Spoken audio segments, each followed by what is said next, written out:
My name is Sarah Caldwell, and I never imagined I'd be plotting revenge against my own mother-in-law. But here I am, standing in my kitchen, staring at the ruins of what was supposed to be my daughter's birthday dinner. "Joan, how could you?" I whispered, my hands shaking as I surveyed the mess. My mother-in-law's lips curled into a smirk. "Oh, I'm sorry, dear. Did I ruin your little project?" The roast chicken lay in a soggy heap on the floor, surrounded by shattered ceramic and splattered gravy. Hours of preparation, destroyed in seconds. "Mom, what happened?" Amelia's voice drifted from the hallway. I spun around, forcing a smile. "Nothing, sweetie. Just a little accident. Why don't you go play in your room for a bit?" As Amelia's footsteps faded, I turned back to Joan. "This was for your granddaughter's birthday. How could you be so cruel?" Joan's eyes narrowed. "Cruel? I'm teaching you a lesson, Sarah. You'll never be good enough for my son or this family." The kitchen door swung open, and my husband Ethan walked in. He froze, taking in the scene. "What's going on here?" "Your wife is making a fuss over nothing," Joan said, her voice dripping with fake concern. "She's so clumsy sometimes, isn't she?" I opened my mouth to protest, but Ethan cut me off. "Mom, please. Not today." Joan huffed and stormed out of the kitchen, leaving us in stunned silence. Ethan approached me cautiously. "Sarah, what really happened?" I couldn't hold back the tears any longer. "She did this on purpose, Ethan. She ruined Amelia's birthday dinner." He wrapped his arms around me, but I could feel the tension in his body. "Are you sure? Maybe it was just an accident." I pulled away, anger replacing my sadness. "How can you still defend her, after everything she's done?" Ethan sighed, running a hand through his hair. "She's my mother, Sarah. What am I supposed to do?" "Choose us," I said, my voice barely above a whisper. "Choose your family." The silence that followed was deafening. In that moment, I knew something had to change. I couldn't keep living like this, constantly walking on eggshells in my own home. As I began cleaning up the mess, a plan started forming in my mind. Joan had pushed me too far this time, and I was done being her victim. It was time to fight back, to protect my daughter and my marriage. Little did I know, this was just the beginning of a war that would tear our family apart. The morning after Amelia's ruined birthday dinner, I woke with a knot in my stomach. The house was quiet, but I could feel Joan's presence like a dark cloud hanging over everything. As I made my way to the kitchen, my hands trembled. I jumped at every creak of the floorboards, half expecting Joan to materialize and berate me for some imagined slight. "Good morning, Sarah." Joan's voice cut through the silence, making me flinch. "I hope you've learned your lesson about wasting food." I bit my tongue, focusing on making Amelia's breakfast. The memory of last night's disaster threatened to overwhelm me, but I pushed it down. "Mom," Amelia's sleepy voice drifted in. "Can I have pancakes?" Before I could answer, Joan interjected. "Now, Amelia, you know better than to ask for such indulgences. A simple toast will do." I whirled around, ready to defend my daughter's request, when a vivid memory flashed before my eyes. It was last summer, during a family picnic. Joan had cornered me near the refreshment table, her eyes blazing with accusation. "I know what you did," she hissed. "My diamond brooch is missing, and I saw you admiring it yesterday." I stammered. "Joan, I would never." "Save your lies." She cut me off. "And don't think I didn't notice Amelia sneaking around my room either. Like mother, like daughter, I suppose." The accusation had left me reeling, but worse was to come. Joan had spread her suspicions to the rest of the family, poisoning their perception of me and my innocent daughter. Snapping back to the present, I found my voice. "Amelia can have pancakes if she wants them. It's her house, too." Joan's eyes narrowed. "Oh, and who pays for this house, Sarah? Certainly not you with your little part-time job." I felt my cheeks burn with humiliation, but I stood my ground. "Ethan and I contribute equally to this household, Joan. You don't get to dictate how we raise our daughter." A tense silence fell over the kitchen.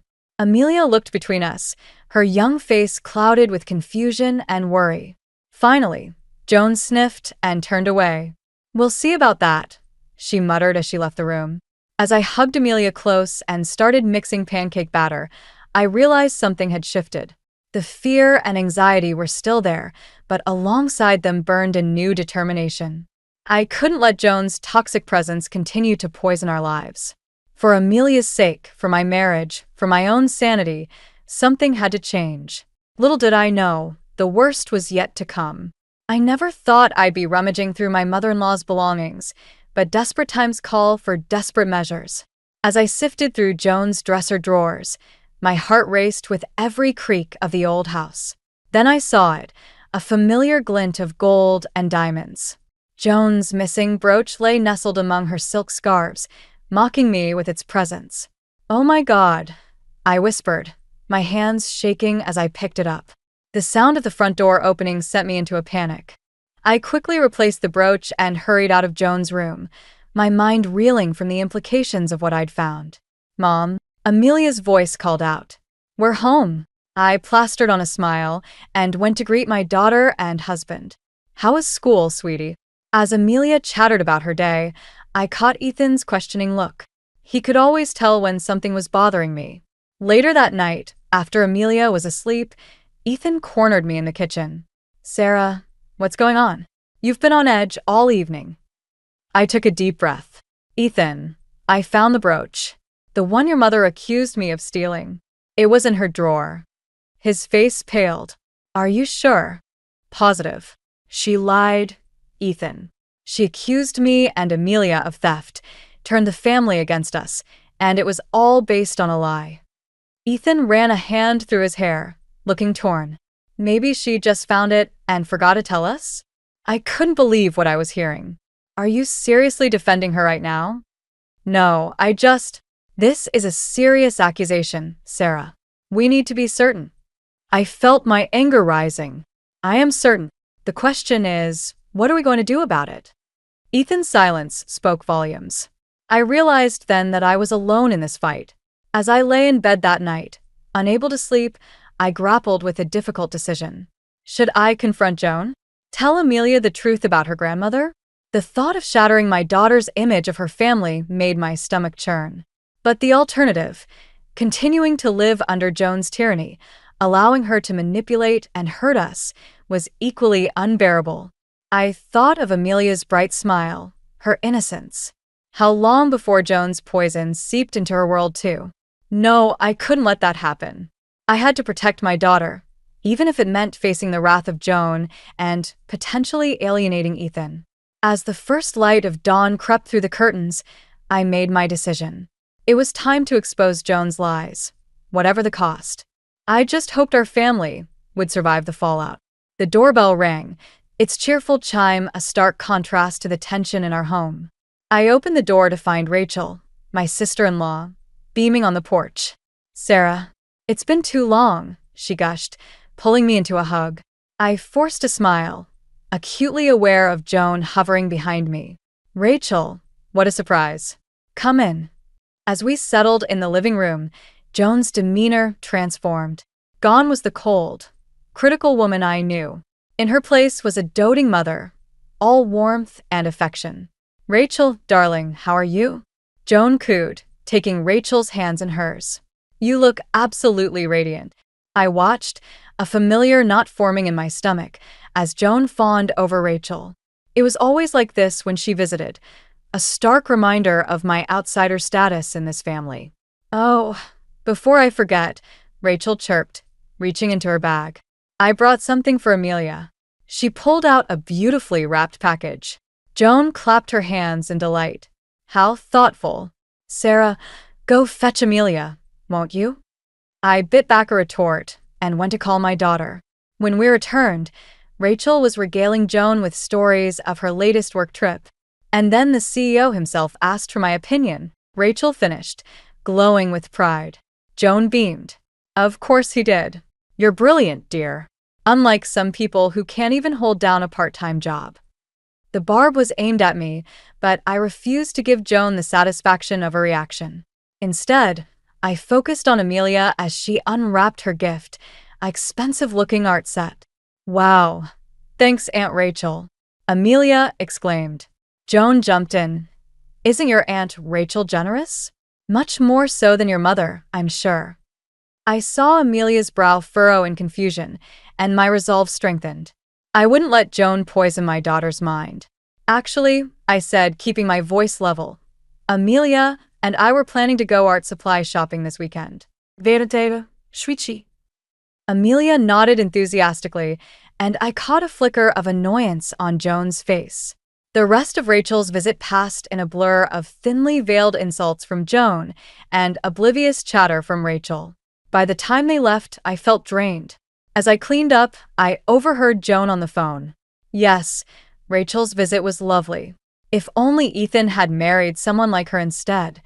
I gripped the edge of the counter, anger and hurt warring inside me. This couldn't go on. Something had to give, and soon. Little did I know, the confrontation I'd been dreading was just around the corner, and it would change everything.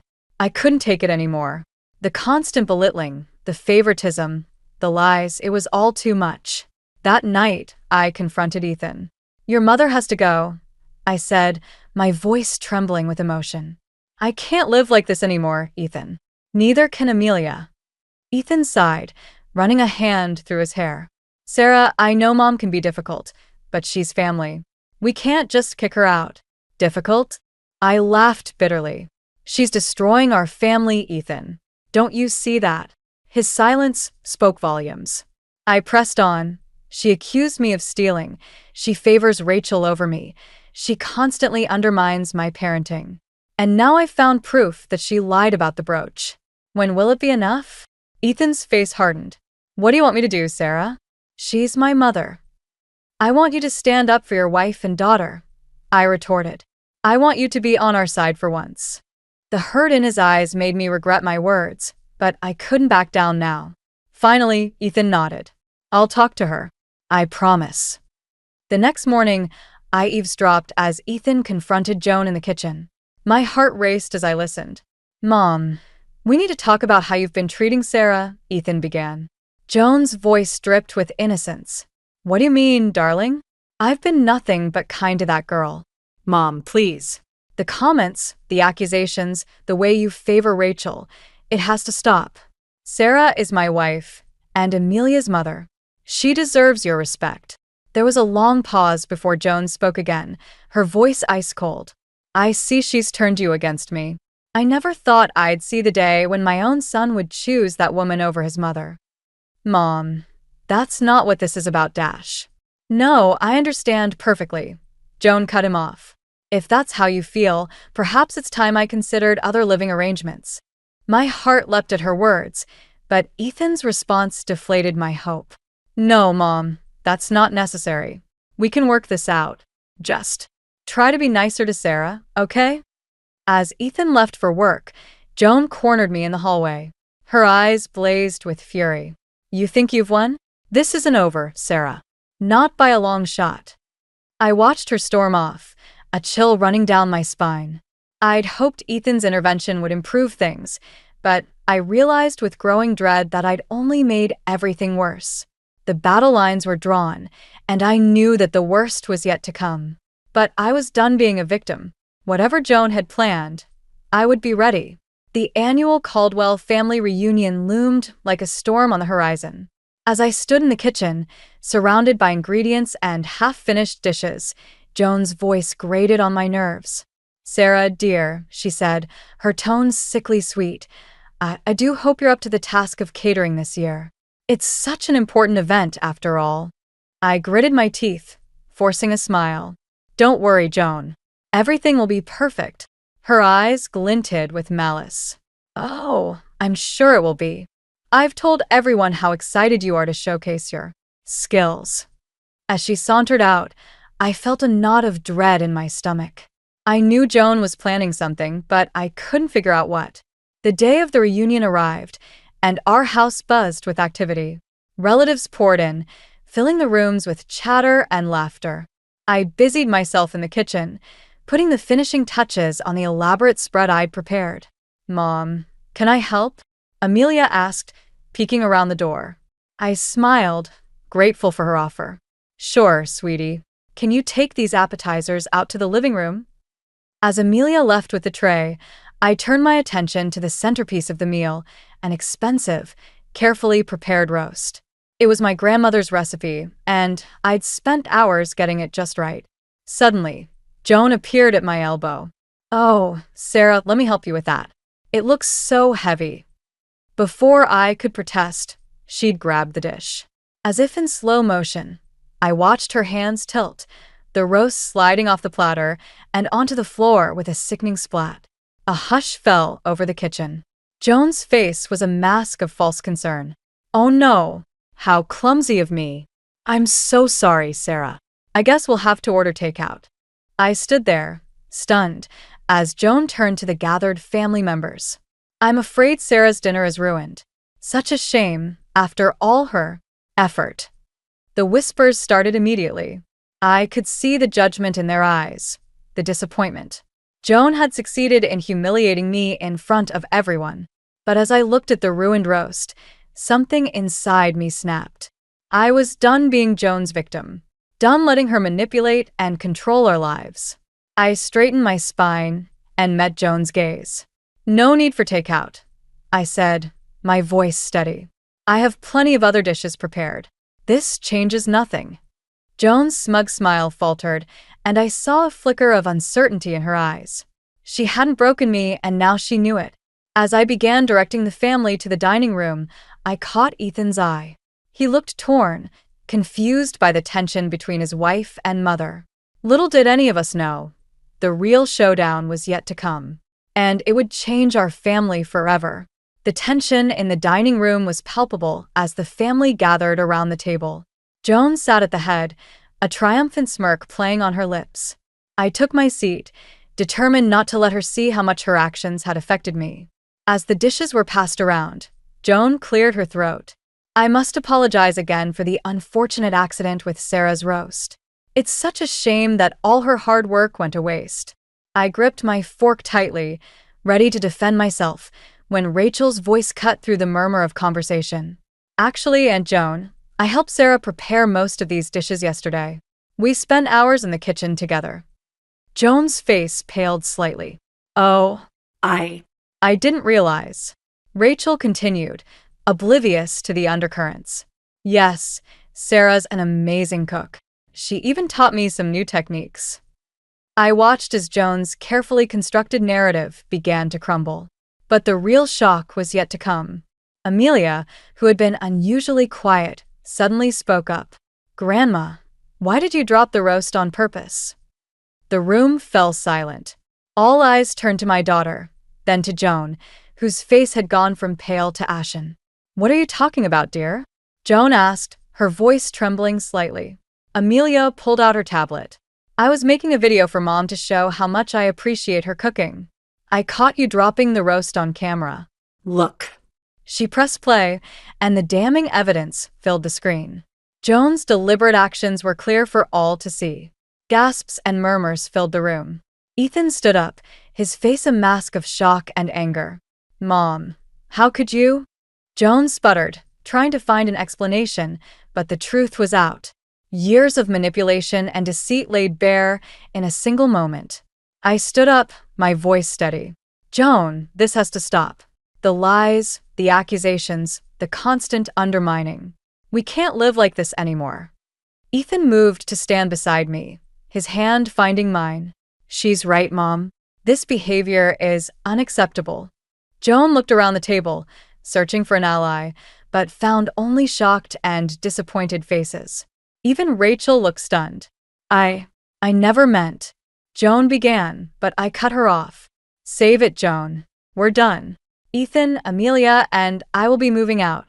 This is no longer a healthy environment for any of us." The room erupted into chaos.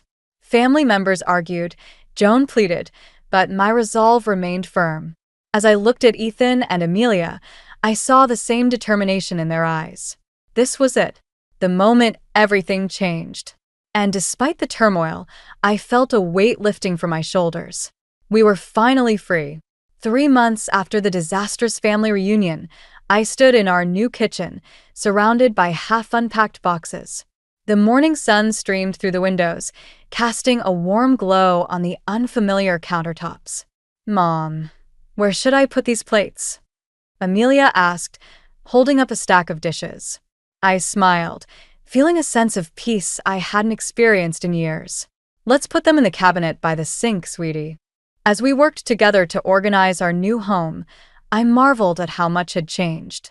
The decision to move out had been difficult, but necessary. Ethan had struggled with guilt at first, torn between his loyalty to his mother and his love for us. But as the weeks passed, even he had to admit that the change had been for the best. The doorbell rang, startling us both. I opened it to find Joan standing on our porch, looking smaller and older than I remembered. "Sarah," she said, her voice trembling. I wondered if we could talk." I hesitated, then nodded, stepping aside to let her in. Amelia, seeing her grandmother, quickly excused herself to her room. Joan stood awkwardly in our new living room, her eyes darting around nervously. "I wanted to apologize," she finally said. "For everything. I know it's too late, but I'm truly sorry for how I treated you." I studied her face, searching for any sign of the manipulative woman I'd known for so long. But all I saw was regret and loneliness. "Joan," I began, choosing my words carefully. "I appreciate your apology, but you're right, it is too late. We can't undo the years of hurt and mistrust." She nodded, tears welling in her eyes. "I understand. I miss my family. I miss Ethan and Amelia. And yes, I even miss you, Sarah." I felt a twinge of sympathy, but I stood firm. "We need time, Joan. Maybe one day we can work towards a healthier relationship. But for now, we need space to heal." As I showed her out, I caught sight of Ethan pulling into the driveway. He froze when he saw his mother, a mix of emotions crossing his face. Joan turned to me one last time. "Thank you for hearing me out. I hope someday you can forgive me." As she walked away, Ethan joined me on the porch. We watched her go in silence.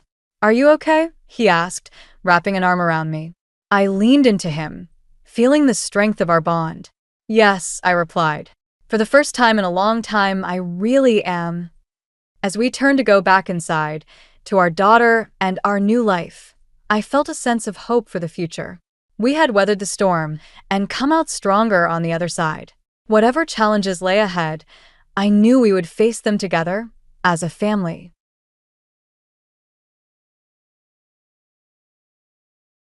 Stop mooching off me, you deadbeat. For more than 2 decades, I thought I'd been fully devoted to Thomas. But now, is this what he's really been thinking all along? I wasn't clinging to him. I was just trying to be a supportive partner. Yet now, words fail me as my resolve dwindles. Ryan's an adult with a job now. You don't need to depend on me anymore, do you? Thomas continues, his voice rising sharply. But that's enough. I don't want to hear your excuses. His words hit like a hammer. In that instant, I realize it's over. My emotions will never reach him. Something within me snaps. It feels like the thread of love that once held my heart together has broken, and with it, my feelings for Thomas start to fade. Moments ago, we were married, but now he's like a stranger. It's obvious he's been using me, never truly loving me.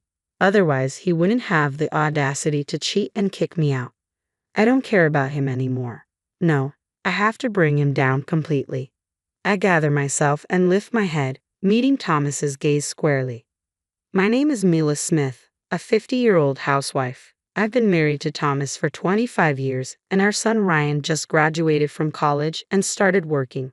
With parenting responsibilities easing, I've been eagerly anticipating pursuing my own interests. However, there's a major hurdle in my way: my relationship with Thomas. He's far from an ideal husband or father. It's difficult to find any redeeming qualities in him. He cheats, and his contributions to our household finances are minimal. "Can't you at least contribute to the household expenses?" I often confront him about this, only to be met with defensiveness. Perhaps it's hopeless. Maybe divorce is the only solution, a thought that's been growing on me lately. Yet broaching the topic of divorce isn't easy. Complicating matters is a promise I made to my father-in-law, currently hospitalized. He's been incredibly supportive, and I feel obligated to endure things for his sake. While I want to honor his wishes, my desire to end the marriage is becoming stronger. Caught in this emotional tug of war, I find myself reminiscing about happier times, ironically sparked by a misfortune that befell my father back home. My family owned a small diner. My father managed the kitchen while my mother handled service. The food was always exceptional, but my father struggled with the business side. His sole aim was to serve satisfying meals, rarely concerned with turning a profit. For him, as long as customers left full and content, that was fulfillment enough. That's how our business operated. Naturally, profitability wasn't our strong suit, so finances at home were always tight. Even as a child, seeing satisfied customers made me proud. That's why I never questioned my dad's methods in running the diner. However, during my college years, disaster struck. The company supplying ingredients to our diner went bankrupt due to the recession. We had already paid for this month's supply. If this trend continued, we faced the possibility of shutting down. Our diner was already on a precarious financial edge with no extra funds to spare. Seeing my parents so disheartened made me anxious too. But as a college student, there was little I could do, and I doubted we could get a refund from the bankrupt company. Closing down seemed inevitable. Then, one of our regular customers said, "Shut down the diner. With food this good, that would be such a shame. But with our supplier bankrupt, we'll be in debt." "Then let me help you personally. Use this to get back on your feet," the customer offered, lending a substantial sum to my dad. "We're so grateful. We'll definitely pay you back." "Don't worry about the money, just keep making delicious food," the customer said, leaving swiftly thereafter. Later, my dad switched to a different, larger food wholesaler that offered better prices. Thanks to this stroke of luck, our family diner avoided bankruptcy. About a year later, my dad and I went to repay the generous customer. While they conversed, a young man approached me. "I heard you borrowed money from my dad." Turns out, he was the son of the man who had lent us the money. His name was Thomas, and he worked for his father's company. "You're pretty. How about going out with me sometime?" "With you? Why not? Think of it as thanks for the loan." We were genuinely grateful for the help, but my dad had already properly expressed our thanks. There was no obligation to go further. However, Thomas whispered threateningly, "Ungrateful diner girl. I could spread that around, you know." "That's not fair." I couldn't argue back. Even if he spread rumors, I figured it wouldn't hurt me directly, but it could cause problems for my dad. And what would the diner's patrons think? These thoughts prevented me from refusing Thomas's proposal. I didn't like it, but I decided to endure it just this once. So, I agreed to go out with Thomas. Surprisingly, it turned out to be more enjoyable than I expected. Thomas was engaging to converse with, and he knew many enjoyable places to visit. The spots he selected had excellent taste. Despite my initial negative impression, I began to think he might actually be a good person. That was my mistake. I quickly fell under Thomas's influence. "Being with you, Mila, is enjoyable. I feel the same way. A respectable, sincere girl like you, Mila, is someone I consider marrying." Swept away by his seemingly sincere words, I entered into a relationship with Thomas with marriage on my mind. Over time, Thomas continued to manipulate me in various ways until several years later, I found myself married to him. Back then, I had no inkling that it was all a trap set by Thomas. He appeared genuinely kind, and I believed his love for me was real. But it was all a facade. Almost immediately after we married, Thomas's true nature emerged. "Here's this month's paycheck. Make sure you manage it well," he said, handing me an envelope. The pay stub inside was handwritten, a rarity even back then, but not unheard of during the early days of widespread computer use 25 years ago. "It's over $2,000, so this should be about right," I muttered to myself, trying to make ends meet with that modest amount of money. As our married life progressed, I started noticing discrepancies. It was Thomas's daily routine that troubled me most. He left the house at the same time every morning but returned at unpredictable hours, claiming he was busy with various responsibilities as his father's successor. "Could you at least call before you come home?" I'd ask tentatively. "Stop nagging." "Fine, I'll call," he'd retort sharply, leaving me even more uneasy. I began to wonder if he was enjoying himself elsewhere, or worse, if he was having an affair. But I couldn't confront him. The thought of his angry response kept me silent. Despite my suspicions, I stayed quiet. Eventually, Ryan was born, and I had hoped that having a child would bring positive change. However, Thomas's behavior remained unchanged. Reflecting now, that was when thoughts of divorce first began to stir, albeit vaguely. Then, while Ryan was in middle school, I received a call from my mom while I was out shopping for dinner. What? Dad's in the hospital. It was news about my father being hospitalized. I rushed to the hospital in a panic. Your mom exaggerated on the phone. My dad chuckled heartily when I arrived. I felt relieved, but in that moment, a realization struck, and my heart skipped a beat. Oh no, I forgot to call Thomas. When I checked my phone, it was flooded with missed calls from Thomas. When I hurriedly called him back, I heard his irritable voice. Where are you? What are you doing? Come back and make my dinner. I'm sorry, my dad. Ha, your dad? Your own father. Thomas's tone turned stern.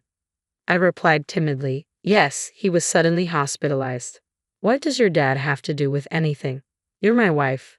Thomas shouted, and I flinched, closing my eyes. His yelling frightened me, but I knew I couldn't remain silent. Summoning my courage, I spoke up. Isn't it natural for me to worry about my dad?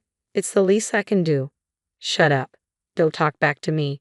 No, let me speak. If it were your own father, wouldn't you rush to him? I confronted Thomas. He fell silent suddenly. I thought putting yourself in his shoes might make you understand, but his response was beyond anything I could have imagined.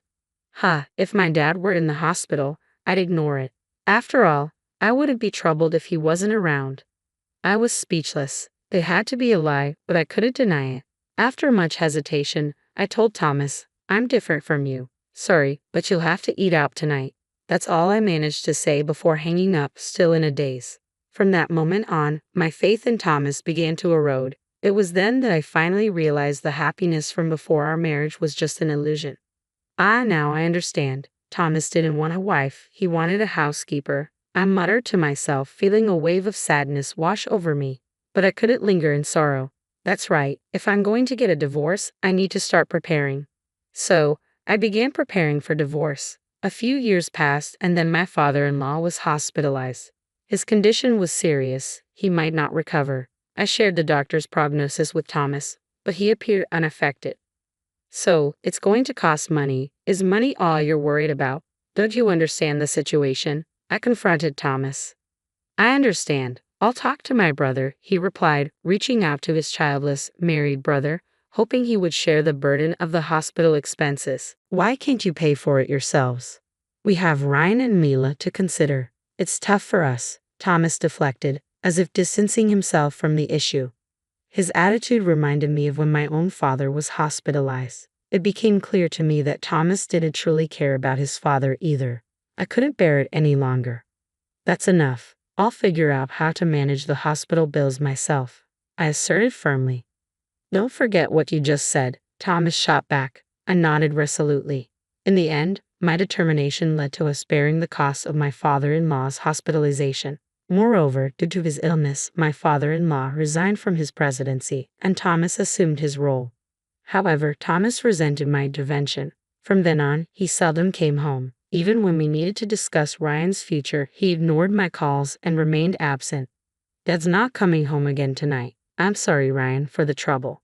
It's okay. I don't care about Dad. I want to go to a university in New York. That's right, you mentioned that. Don't worry about the tuition. I'll handle it soon enough. Ryan's plans to move to New York for university were settled. As expected, Thomas didn't even bid him farewell. With Ryan gone, the house felt empty. By then, Thomas was only returning home about once a week. Can't you deposit a bit more for your father's hospital bills? What? I already transfer over half of my salary. That should be enough for you, Thomas retorted. His claim rang hollow, as I knew the amount he transferred was merely a fraction of his income. It was clear he was lying, but I lacked the energy to argue any further. Years passed, and then I received news that Ryan had landed a job. Ryan has a job now, so perhaps it's time to bring up divorce. I had spent these years meticulously preparing for divorce, leaving only the task of finding the right moment. Where and when could I broach the topic without causing too much disruption? These thoughts consumed me. It's not about causing trouble or not, I mused with a bitter laugh. One day, after visiting my father-in-law in the hospital and chatting with him, I returned home. As I attempted to unlock the door, I realized it was already ajar. Could it be a burglar? I cautiously peeked inside. Then I heard the TV and Thomas's laughter emanating from the living room. So, Thomas is home. I sighed in relief and entered the living room where he sat, laughing loudly while watching TV. You're home. Yeah, thought I'd tidy up around here. Tidying up? I questioned, scanning the room. Upon closer inspection, I noticed some items were missing. Something seems missing. Yeah, I threw some stuff out. Your stuff? You threw out my things? I gasped and hurried to my room. It was bare. My computer, TV, even my favorite mug, all gone. The bed, everything had disappeared. What's going on? I didn't need them anymore, so I got rid of them. You didn't need them. What am I supposed to do now? I raised my voice. Thomas frowned, avoided eye contact, and sighed. What can I say? I'm tired of supporting you. What? I'm your wife, I protested. He grew defensive and raised his voice. Do I have to spell it out for you? Stop depending on me, you deadbeat.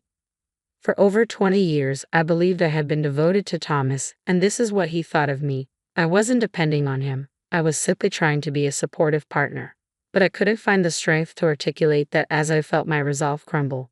Thomas continued, now that Ryan has a job and is an adult, you don't have any reason to rely on me anymore, do you? Enough. I don't want to hear your excuses, I interrupted firmly. It became clear to me that it was futile. My emotions were not reaching him. In that moment, something snapped inside me. It was as though the thread of love binding our hearts had been severed, and with it, my feelings for Thomas began to fade. We were a couple just moments ago, but now he felt like a stranger. He had been using me all along. He never loved me. Otherwise, he wouldn't brazenly cheat and try to drive me out. I don't care what happens to him anymore. No, I have to take him down completely. With determination, I lifted my head and stared directly at Thomas. Got something to say? Nothing. If you want me to leave, I'll do just that, I declared, slamming the living room door behind me and making my way to my room. But to my dismay, there was nothing left of mine. Not a single piece of clothing remained. Don't bother looking. I had the junk collectors take everything away. Which company? There's a flyer right there, I said, picking up the flyer from the floor and dialing the number. While on the call, I told Thomas, I'll make sure you regret this before leaving the house. The call connected shortly after. Explaining the situation, the collectors understood immediately. It seemed they had sensed something was wrong with Thomas's actions. They assured me they had kept everything they collected intact. I'll be right over, thank you, I said politely and hung up. Later, I visited the collection company. After expressing my gratitude, I had them move my belongings to a storage unit I had just rented. Relieved that my possessions were safe, I felt a sense of calm, at least momentarily. He shouldn't think he can get away with this without consequences, I muttered through gritted teeth as I called Ryan. Briefly explaining the situation, I added, so I've decided to move out and pursue divorce. That's the plan for Ryan and me. Is that okay with you?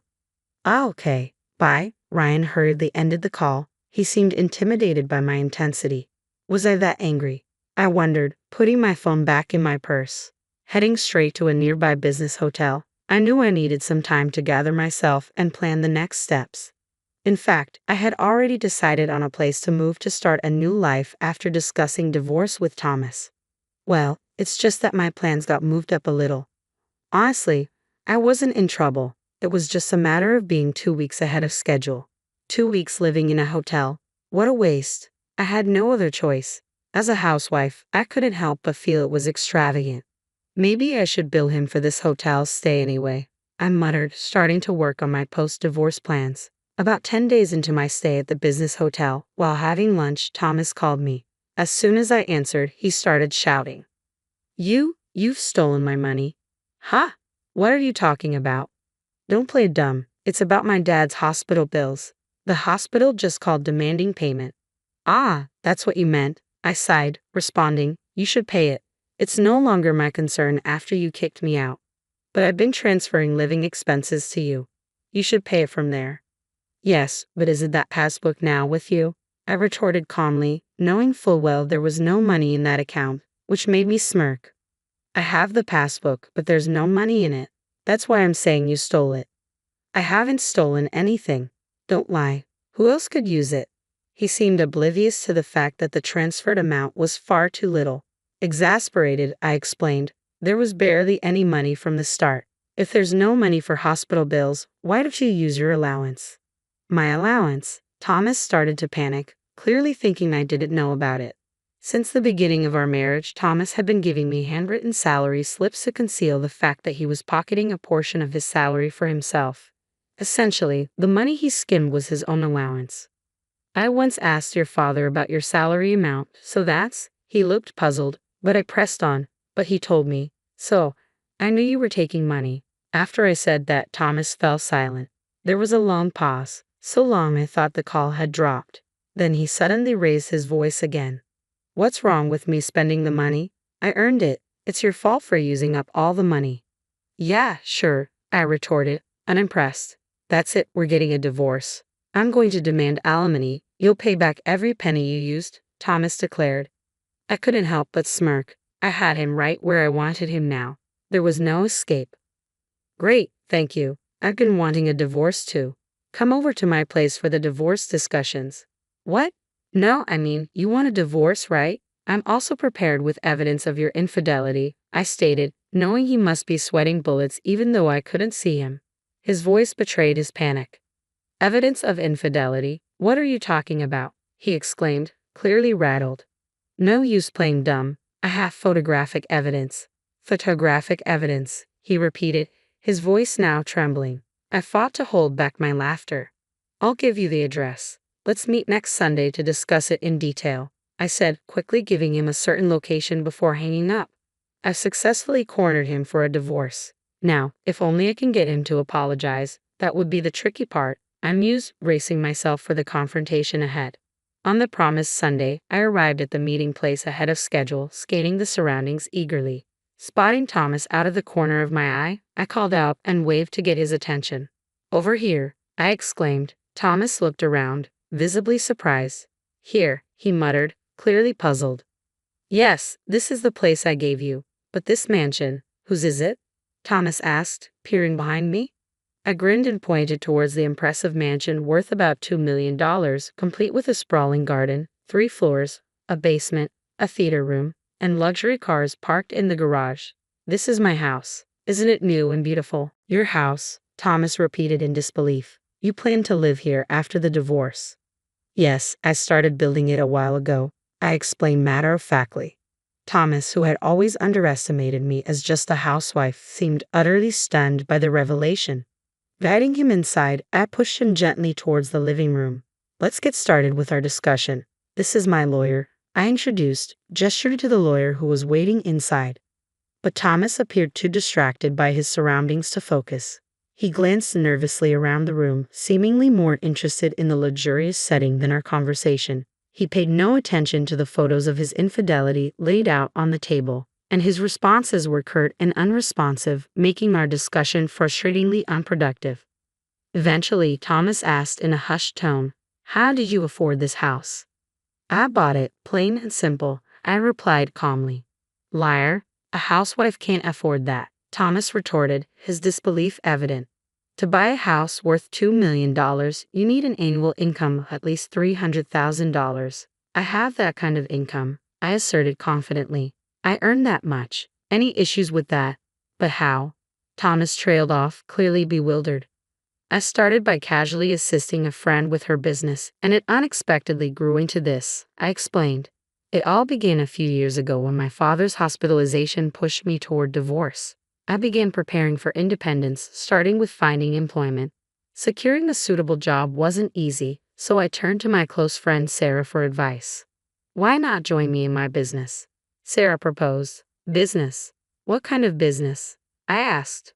Land-based aquaculture. We create artificial pools to farm fish, a sustainable method that avoids ocean pollution, Sarah elaborated. It has its challenges, but it's a green alternative to traditional aquaculture. Sarah's father pioneered this method, and she's taken it forward. I've been working there ever since, I continued. As I got involved, the business flourished. My role primarily involved negotiations and administrative tasks, and Sarah found my contributions invaluable. Eventually, I earned a promotion to an executive position. It was partly luck, but as they say, luck favors the prepared, I concluded with a slight smile. Listening to my story, Thomas slumped in despair. Then suddenly looking up, he said, "Okay, let's forget about the divorce talk. How about we start over?" I couldn't believe what he was suggesting and responded coldly, "Excuse me, save your sweet talk for when you're actually sincere." "No, I mean it. I really want to try again with you," Thomas insisted earnestly. But knowing his sudden change of heart was likely due to my financial success, I replied sharply, "I won't be with someone who cheats and neglects their own father." "No, you don't understand." "I understand perfectly well. I've been covering your father's hospital bills with my own salary because what you gave wasn't enough," I interrupted firmly. "You hardly cared to visit him."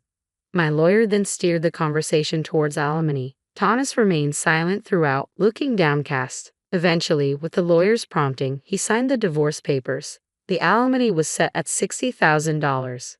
"Now that we're divorced, you'll take care of your father's hospital bills yourself," I asserted firmly. Thomas nodded reluctantly, unable to argue further. I felt a weight lift off my shoulders as the proceedings came to a close. Finally, I ushered Thomas away, almost pushing him out. "It's over now. My only regret is not getting an apology from you, but there's one final move I have in mind that might prompt you to apologize." With that thought, a smile spread across my face. A few days later, on my way home from work, someone called out from behind, "Hey, Mila." I turned to find Thomas standing there. "Don't address me so casually. We're divorced now," I said sharply. "What the hell did you do?" Thomas was red-faced, glaring at me. I didn't realize what must have transpired. "Ah, so that conversation happened at the office," I thought. With a smile, I replied, "What do you think I did?" "Don't play games. Tell me, how did you manage to get me fired?" Thomas fumed, stamping his foot. His reaction was almost comical, and I couldn't help but smile. "Well, isn't it your own doing? Getting caught cheating with the company's secretary." Thomas had been having an affair with his secretary at work, thinking he was untouchable as the company's president. Immediately after the divorce was finalized, I informed his father about this. His father, initially disappointed by the divorce, became furious upon learning of Thomas's misconduct. I even showed him the photographic evidence, which only added to his anger. He then said to me, "I'm considering transferring all my company shares to you, Mila." To me, wouldn't Thomas's brother be a more suitable choice? No, I want to give them to you. Use them to remove Thomas from his position as president, his father insisted. According to him, his company was structured as a corporation where shareholder meetings were pivotal for decisions like appointing presidents and executives. Despite the board of directors having some decision-making authority, the company wasn't large, and his father held the majority of shares. This meant a single shareholder wielded significant decision-making power. In smaller companies, it's typical for the president to control the majority of shares. If I obtained all his father's shares, I would have the unilateral authority to make decisions. However, the decision to remove Thomas wasn't mine alone. I informed his brother about acquiring the shares. All I did was reveal Thomas's infidelity. The rest was his brother's call.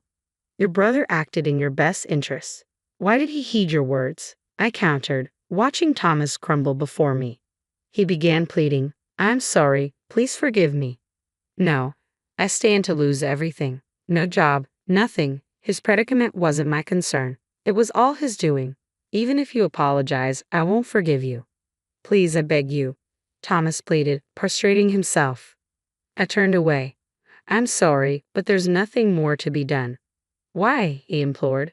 "I've sold the shares to your brother and his wife. I want nothing more to do with you," I stated firmly. Thomas began sobbing, but I ignored it and walked away. Following his removal as president, Thomas had to leave the company. Had he been an ordinary employee or executive, he might have retained his position. However, his entry into the company relied on his father's connections, and his arrogant demeanor persisted throughout his tenure. As for me, since the divorce, I've been able to focus more on my work. I don't think I'll remarry, but there are a few men among my colleagues. Maybe a good love will come my way again. As I pondered this, Ryan called me. "I'm bringing my girlfriend over next time." "That's wonderful news. I'm excited to meet her," I replied warmly. Despite my own marital challenges, I want Ryan to avoid making the same mistakes. Yet I have confidence in him. He's far more composed than I ever was.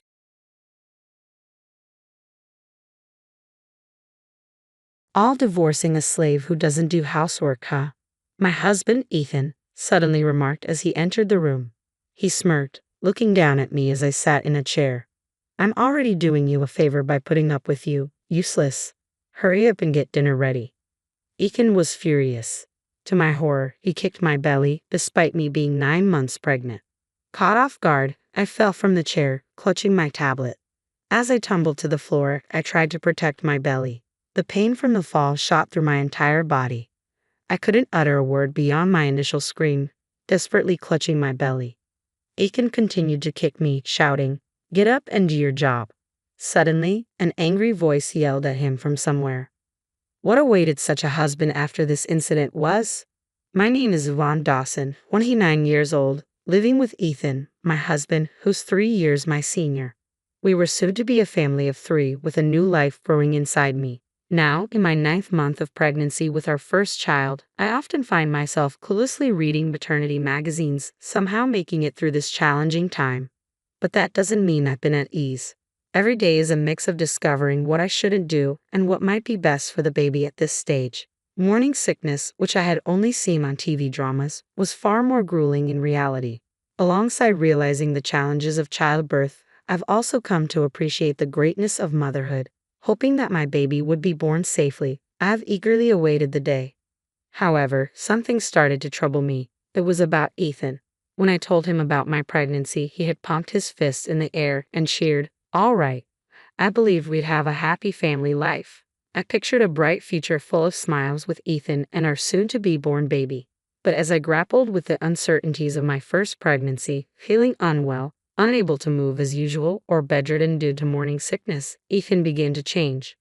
"I'm home. Why the hell are the lights off?" "Sorry, I've had bad anemia since this morning." "So you haven't done anything again?"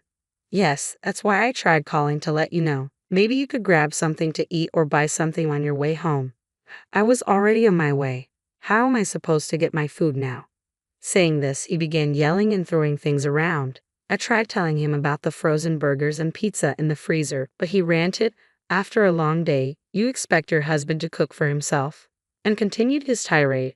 Ethan didn't care at all about my well-being, especially when he was hungry. He clicked his tongue in annoyance and left without a word. When he came back after a while, he brazenly finished a meal just for himself, didn't clean up, and went to sleep after drowning himself in alcohol. After watching Ethan go to his room, I managed to get up and eat whatever I could for the sake of my baby. Sitting in the silent living room, I became sad and tears welled up in my eyes. The happy family life I had dreamed of until recently seemed to be crumbling so quickly, and I couldn't process it. Ethan and I had a workplace romance. We worked at a major global corporation called Asher Company, where Ethan was in the marketing department. I'm an executive assistant but also handle some of the accounting. One day, while working on the accounts, Ethan noticed me when he brought some documents from his department.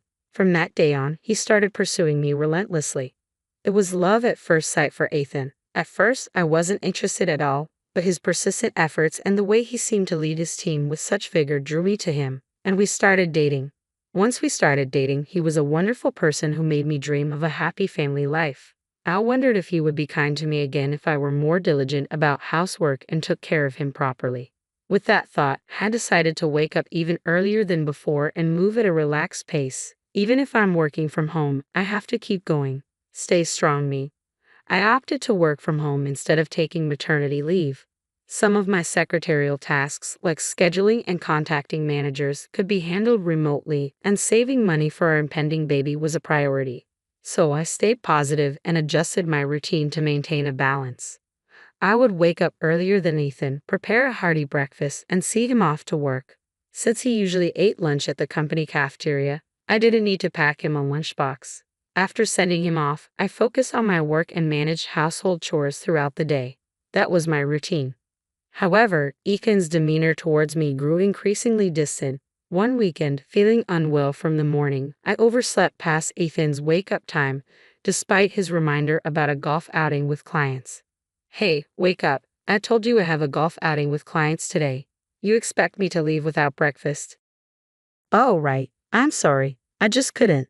Before I could finish, he cut in sharply, "You're useless," and kicked the bed in frustration. His loud voice and the sudden jolt startled me, leading me to blurt out something I immediately regretted. I usually do it right, but today just happened to be. What? You're getting defensive now. You're a homemaker, so given you should get it right every day. His voice rose sharply, and he began lashing out at objects around him. The sounds of things colliding and breaking filled the room. I'm so sorry. Please stop it. Terrified, I covered my ears and apologized. From then on, our interactions became sparse and strained. Whenever Ethan seemed upset, I kept my distance and apologized preemptively. Of course, I hadn't done anything wrong. Could I really give birth feeling this way? I considered returning to my parents' house for the birth, but I held on to a faint hope that seeing the baby might change Ethan, just like when I first told him about the pregnancy. Perhaps he would be happy again. I clung to that hope. After Ethan left, I slowly got up and began cleaning the mess he had angrily thrown around the room. Among the scattered items was a picture frame holding a photo of us from our dating days. Only the glass was shattered, leaving it tragically broken. It felt like a symbol that things could never return to how they once were, and tears started to flow down my cheeks. Then someone knocked on the front door. Glancing at the time, it was a little past 10:30 a.m. Who could it be? Ethan wouldn't knock on the door. Wiping my tears, I hurried to answer it. May I ask who's calling? A warm and cheerful voice replied, Yvonne, it's Jessica. Surprised by the unexpected visitor, I quickly opened the door. Jessica. I must have looked distraught. Jessica noticed immediately, saying, Oh dear, what happened? You look pale, and reached out with her comforting hand. Tears welled up again in my eyes. Jessica is the wife of the CEO of Asher Co., where Ethan and I both work. We had become close through my grandfather, and since Jessica doesn't have children of her own, she treats me like her own daughter. Before my pregnancy, I used to visit Jessica and learn flower arranging from her. She used to be a flower arranging instructor, and knowing my love for fresh flowers, she took it upon herself to teach me. This was likely Jessica's first visit to my home. I confided in her about everything that had transpired since Ethan had changed. Observing the state of the room, Jessica sensed something was wrong. Have you spoken to anyone about this? No, I feel it's something between us. Maybe I haven't been meeting Ethan's expectations. I may not have children of my own, but I know enough to say that treating you, carrying such a precious life like that is unacceptable. She defended me firmly. If he behaves like this at home, I bet he's no different at work, Jessica speculated, suggesting Ethan's behavior might stem from his character rather than just my pregnancy. She remarked, Sounds like a typical case of once you've caught the fish, you no longer feed it, doesn't it? After hearing my entire story, Jessica took charge, tidying up the mess and preparing chicken soup for me. She had originally come to deliver nutritious meals and fruits suitable for pregnant women, having researched what would best support my condition. If anything happens, call me right away, anytime. I'll rush over for you, Yvonne. Thank you, Jessica, I said, waving goodbye as she glanced back several times while leaving. Talking to Jessica had brought me relief, and the food she brought gradually restored my strength. Then, on a day off, Ethan, who had been out drinking the previous night, overslept. I managed to prepare our meals and handled some work tasks after receiving a call from my company. Time passed quickly. After finishing an important meeting, I was catching up with a colleague I hadn't seen in a while. Suddenly, the door burst open without warning. Startled, I turned to see Ethan glaring at me with fury in his eyes. Who are you talking to while I was trying to rest? You seem to be enjoying yourself. Cheating, huh? Must be nice. He approached me with large strides, his voice cutting through the air. You're pretty useless. I'll divorce a slave who doesn't do housework, huh? Ethan smirked down at me where I sat, clearly misunderstanding the innocent conversation I'd been having on the phone. I was just working, I attempted to clarify, but he interrupted sharply. Stop lying. I'm already doing you a favor by putting up with you. Now get me some food. In a fit of rage, Ethan kicked the leg of the chair I was sitting on with full force. Caught off guard, I tumbled to the floor, the tablet slipping from my grasp. I'm going to fall. Instinctively, I shielded my belly, but the pain from the fall shot through my entire body. Despite my cries, Ethan continued kicking at my pregnant belly, accusing me, You think you can mock me? I pleaded desperately, Stop, unable to voice all my thoughts. Suddenly, a loud voice erupted towards Ethan. What the hell are you doing to Yvonne? The voice emanated from the fallen tablet, which had somehow managed to connect with someone remotely. Ethan, unaware of this unexpected development, froze mid-kick at the sound of the deep, angry voice. Puzzled, he leaned in to inspect the device, thinking it was a phone call. But as he peered closer, he was met with a fierce gaze from the screen, leaving him stunned and silent. The pain became unbearable, and I gathered enough strength to speak through the agony. "Please call an ambulance." Feeling like I might lose consciousness at any moment, I managed to utter those words. "First a drama, now you're pretending to be ill?" Ethan scoffed dismissively at my plea. But from the tablet, another voice thundered, "You fool. Do you think her agonizing cry is a joke? Call an ambulance now. Who's been yelling this whole time? Who are you?" Ethan prepared to confront the voice on the screen, but his expression turned pale when he recognized the face. "I'll call the ambulance." Mr. Waller. On the screen were the faces of the CEO from Wall Street Co., Mr. Waller, and an older man unfamiliar to Ethan. "Ethan, I heard everything. How foolish can you be? Do you even consider yourself human? It's just some rough play, isn't it?" Ethan's feeble excuse was met with another shout from the older man. "You monster. Who the hell kicks a pregnant woman's belly multiple times, especially my precious granddaughter, Yvonne? Who are you, man?" It was Mr. Waller, the CEO of Wall Street Company, who intervened to calm down the furious Ethan. "Ethan, don't you recognize the chairman of our company, Mr. Samuel Asher? And did you not know that Yvonne is his granddaughter?" Those words were hard for Ethan to comprehend. He had no idea that Yvonne was the granddaughter of Samuel Asher, the chairman of Asher Company. This was largely because my father had pursued his own dreams since his college days and had not taken over my grandfather's business. Additionally, Samuel Asher rarely appeared at the company after becoming chairman, making him somewhat of an enigma. Despite the company's name being Asher, Ethan likely hadn't connected it with my original name, Yvonne Ashfield. However, I hadn't planned to keep this a secret forever. I had wanted Ethan to meet my grandfather, and Ethan had even expressed interest in meeting him. I had planned to surprise them with the introduction. Ethan never could have imagined they would meet under these circumstances, with him being seen as aggressive towards his wife. Seeing Ethan pale and speechless, Mr. Waller delivered another blow. "We'll have to consider your position in the company." "Please wait, Mr. Waller. I didn't mean any harm. I was just trying to—" Ethan started to explain himself, but Mr. Waller's attention shifted as the ambulance he had called arrived. At the same time, Jessica, likely informed by Mr. Waller, appeared on the scene. As the paramedics lifted me onto the stretcher, Ethan reached out for my hand, but Jessica forcefully pushed him away. "Back off. If anything happens to Yvonne or her baby, I'll never forgive you, even if they're both fine."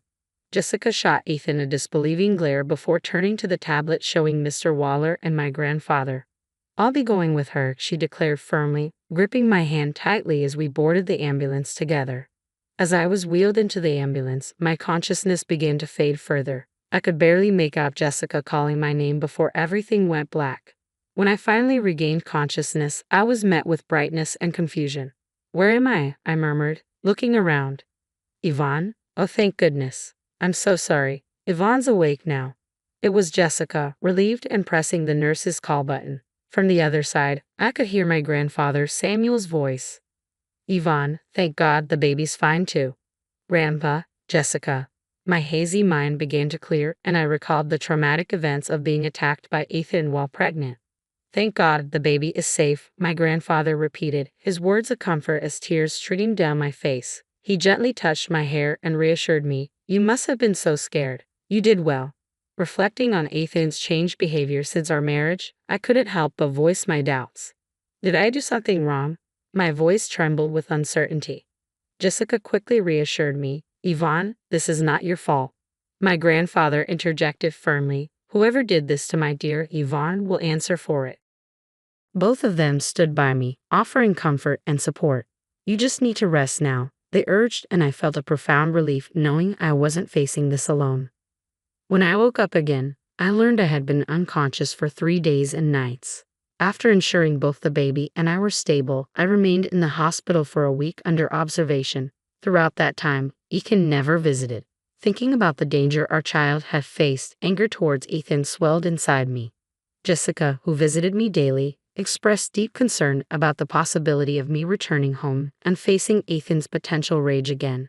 Due to her compassion, it was decided that until things with Ethan were resolved, I would stay at the residence of Mr. Waller, the CEO of Asher Company.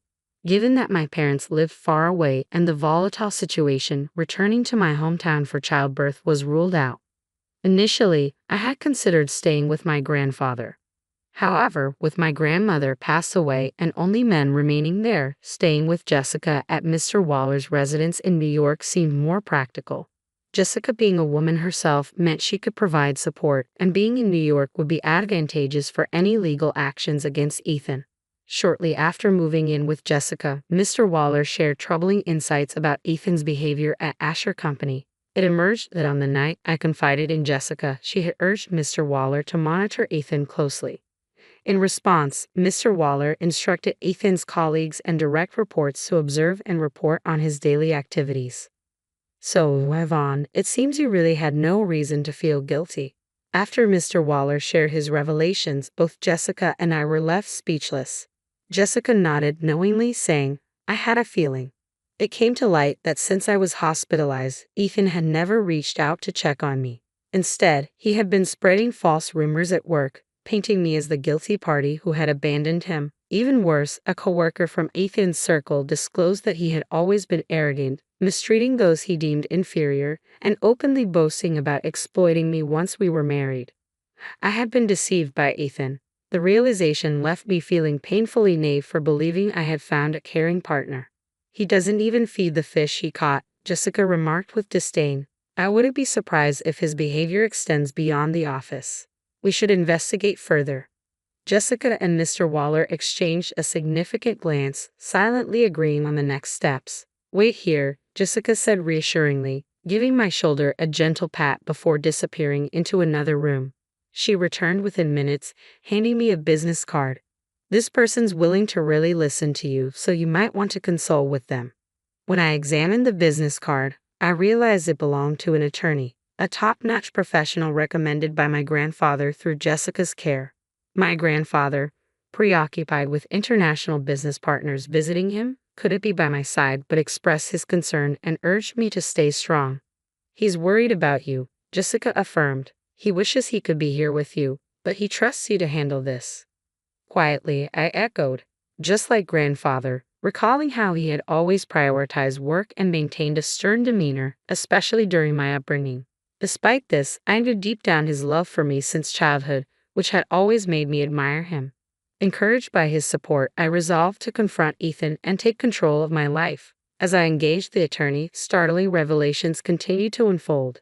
Ethan's true nature emerged. Not only had he falsely painted me as an unfaithful wife who had abandoned him, but investigations revealed his involvement with multiple women, including a receptionist at Asher Company. Furthermore, Mr. Waller's internal inquiry suggested Ethan was embezzling company funds, attempting to shift blame onto me, given my role in accounting.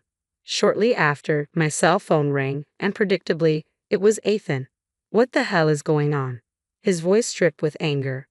I no longer felt intimidated by him, responding calmly but icily, "Have you read the certified mail I sent? Why are you being so formal and distant?" "Oh, you haven't read it. I can't forgive what you did to our unborn child. At the same time, I hope we can become strangers. That's why I sent it." "What? You're the one who cheated and disappeared on me." Ethan's shouting was grating. "Do you only know how to shout? I can hear you just fine without the yelling. Happy now, accusing me of things while you've been busy cheating with multiple people." With a touch of sarcasm, I made it clear I was aware of everything. Ethan panicked, demanding, "Wait, how do you know all this?" But I pressed on without hesitation. "You clearly haven't read it. I gathered evidence. We have enough. The mail I sent was about my claim for damages, and Asher Co.'s legal team will be in touch regarding your misconduct. Brace yourself." Ethan's complexion likely drained as he frantically rifled through the mail I had sent, the sound of papers shuffling audibly. Realizing I was also aware of his misdeeds at the company and the involvement of legal counsel, he must have grasped the gravity of the situation and attempted to salvage it. "Come on, Yvonne. You don't want to break up with me right now, right? The baby, our baby, needs a father, right? Look, Don't be foolish thinking about leaving. And about the company, they think you did it. I'll tell them they got it wrong. Okay. Then it'll be like it never happened, right? Such a selfish and opportunistic proposition. His reasoning was beyond belief. I've already told you what I've done, haven't I? We have more than enough evidence. And by the way, my grandfather was pretty furious too. You might end up getting sued by him as well. I'm done talking to you. If you have anything to say to me in the future, do it through my lawyer. With that, I hung up the phone. Ethan pleaded, "Hey, don't hang up." I could hear the desperation in his voice, but I had no interest in hearing it. I never wanted to hear Ethan's voice again, let alone see his face. Focus on preparing for the baby. I left everything to my lawyer. Meanwhile, investigations at Ethan's company uncovered misconduct towards colleagues, leading to formal complaints. Evidence of embezzlement emerged, resulting in his termination and subsequent arrest. Additionally, despite my reluctance to escalate matters, my grandfather's anger prompted him to report Ethan to the police for assaulting me, leading to a criminal investigation. Financially, multiple compensation claims against him culminated in a substantial demand for damages. For now, Ethan is behind bars, and when he gets out, life will only get tougher for him. You reap what you sow. I hope he faces the consequences, Jessica remarked. Before Ethan was taken into custody, I finalized our divorce. Shortly after, I safely delivered a healthy baby girl. After discussions with my grandfather and Jessica, we decided to legally arrange that my daughter would not have contact with her father for the time being. The news was a surprise for my parents, but they relocated from Nebraska to New York to live with my daughter and me. Together, the four of us formed a supportive family unit. With my parents helping to care for my daughter, I returned to work.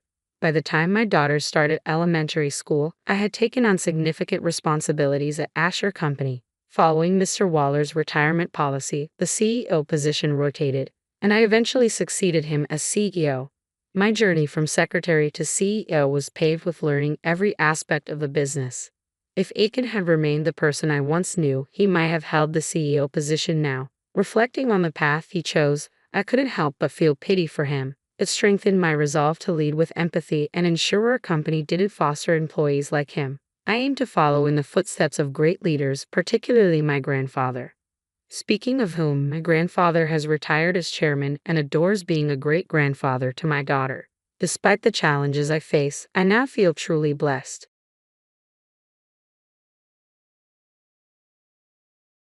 My son had gotten his ex-girlfriend pregnant. He decided to move in with her, so I made up my mind. I wanted a divorce and I wanted it all to end. The atmosphere was charged when my mother-in-law dropped her bombshell. The reactions were starkly different. David, my son, looked away in confusion, while Emily, his former girlfriend, appeared touched. As for me, her dramatic announcement caught me completely off guard. "Mary," this is ignoring David, who seemed like he wanted to say something. "I went to get something. Here's the divorce papers. I'm counting on you to take care of my husband's debts." Then I said with a smile. I handed the filled-out divorce form. Of course, I had already filled out my part. I also showed my mother-in-law a promissory note. "What? You should pay for that," my mother-in-law commanded.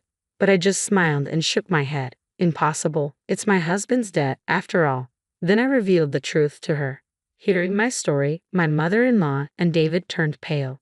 Just then, the doorbell rang. The newcomers were about to throw them into a tailspin. "My name is Mary Smith, a 32-year-old office worker. The company I work for is owned by my father, and my mother is a homemaker with a talent for making clothes. She used to sew dresses for me when I was young, always capturing my style perfectly, which delighted me each time."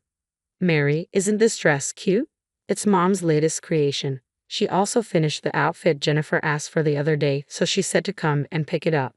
Jennifer Williams, my childhood friend and best friend, has always been a pillar of support.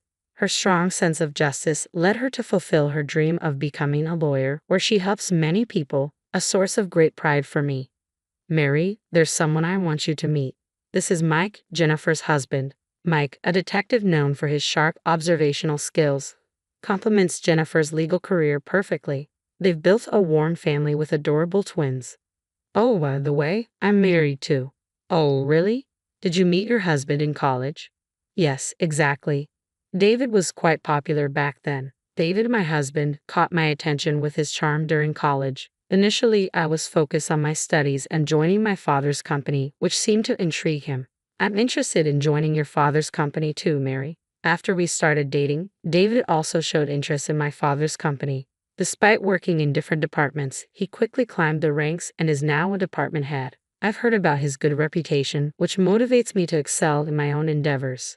We don't have children, yet our lives are peaceful with constant effort and mutual support.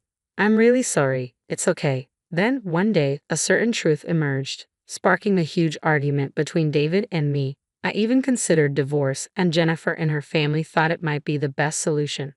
Mary, you're everything to me. I love you deeply with all my heart. That's why I don't want us to part ways. David pleaded earnestly, and his sincerity moved me to give our relationship another chance. Since then, he's transformed, showing me great care and even taking on household chores he used to leave to me. I chose to forgive him. Thank you, Mary. I promise to devote myself entirely to you from now on. You better. There won't be a next time. Our bond grew stronger and more supportive post-fight, and I believe we've become a better couple. If only it had ended there, but my mother-in-law had to stir the pot further. Hold on, Mary. I heard you blame David without knowing all the facts about our argument. She began shouting at me, monopolizing the conversation in my stunned silence. David is too good for someone like you. If you have complaints about my son, just get a divorce. You're not fit to be a wife. Enough, Mom. Stop it. Mary and I have resolved this. Please stay out of it.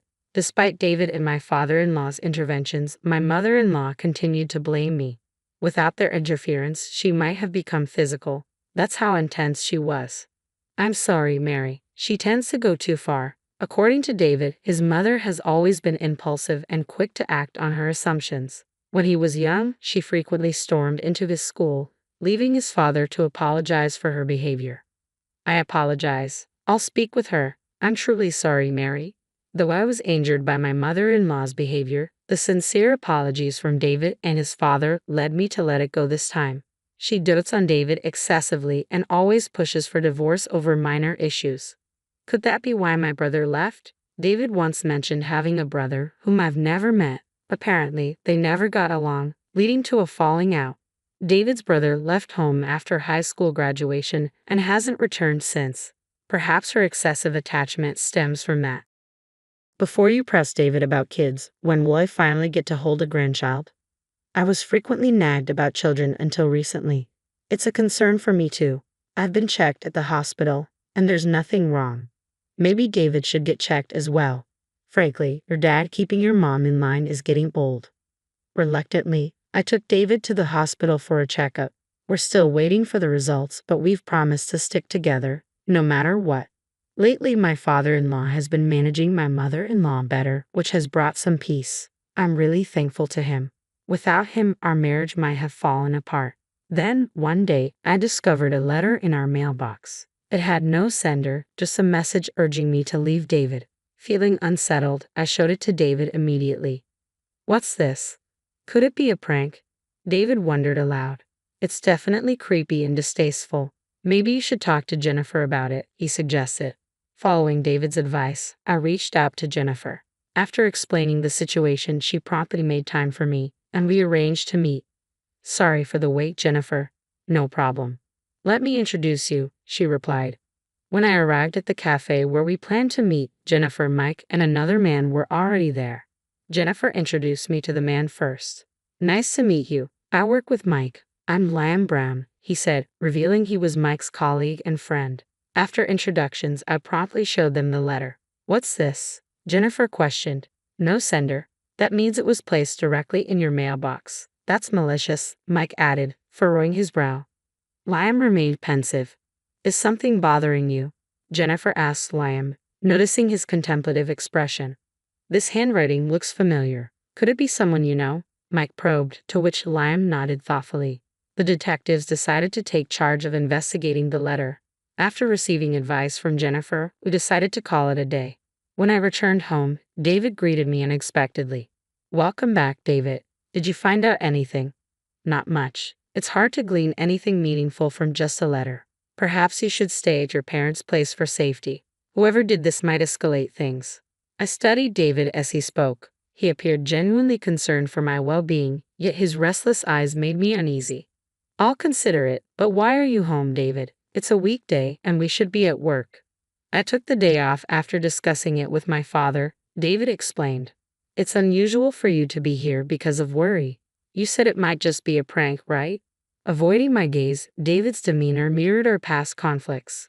Pressing for clarity, I stated firmly, I'll decide about going to my parents after observing the situation further. While ensuring my mother-in-law remained unaware, I confided everything to my father-in-law. The letters continued to arrive, escalating with messages like, "End it now. Just leave. You're a burden. You're not worthy of David." I meticulously photographed each letter and shared them with Jennifer. "Dad, I need your help with something," I said, also seeking support from my own parents, managing everything discreetly without David's knowledge, all while balancing work. This led to me arriving home later than usual as David left the office before me. He's not home again. I wonder where he goes. Arriving home to find David absent, I sighed and waited for his return. "I'm back." "Welcome. You're late today." "Yeah, a lot happened." David arrived home 2 hours after me, his avoidance of eye contact raising suspicions. I sighed again, concealing my irritation. Sometime later, a tragedy struck. My father-in-law passed away. You did your best. He had been ill for a while, and despite treatment, he passed away. I deeply appreciated his kindness towards me, visiting him almost daily and mourned intensely on the night of his passing. However, it seemed I was the only one deeply affected. "You handle the arrangements, Mary." "Mary can handle it." I wonder about the inheritance my father-in-law left behind.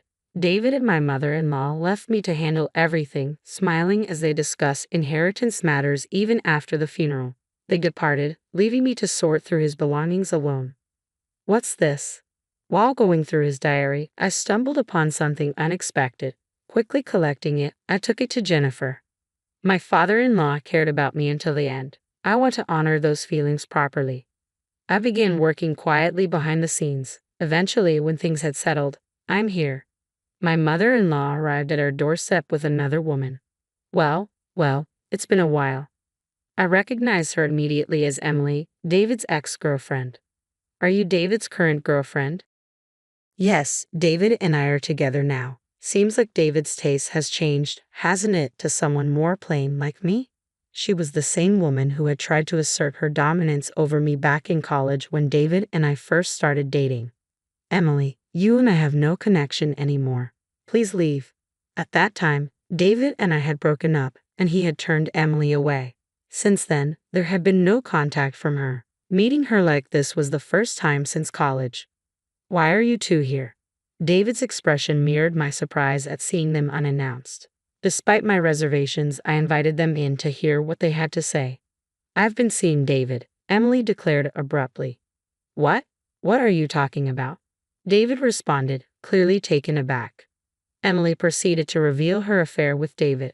"We met through business dealings about a year ago, and things escalated from there. I'm pregnant with David's child," she added, dropping a bombshell. "No, Mary, it's not like that," David interjected hastily, his face drained of color. While he struggled to explain, I remained composed. "What exactly do you want?" I asked calmly, though my tone was icy, causing Emily to flinch. Then, my mother-in-law interjected dramatically, "My son got his ex-girlfriend pregnant. He's moving in with her, so I want a divorce and for you to leave." Our reactions to her bombshell were starkly different. David looked bewildered, avoiding eye contact. Emily appeared smugly satisfied. As for me, I was taken aback by the sudden and dramatic turn of events. "Mary, this is..." David started to say something, but I ignored him, moving swiftly to retrieve something I had prepared. "Here are the divorce papers. I trust you'll handle my husband's debts," I said calmly, offering the completed forms. "Of course, I've already filled out my part." I'd also showed my mother-in-law a promissory note. "What? You should be paying for that," my mother-in-law demanded, but I smiled and shook my head. "Impossible. It's my husband's debt, after all." Then I revealed the truth. The debt stemmed from David's previous infidelity. This wasn't the first time. He had a history of cheating. Previously, he had been involved with a married woman and had to pay compensation to her husband.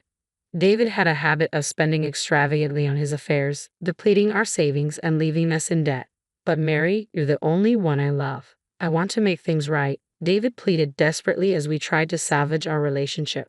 Until the debt is settled, I've been covering our living expenses. And let's not forget, this property was originally my father's, bought with my savings. So if anyone should leave, it's David, not me. With that, I produced a photograph.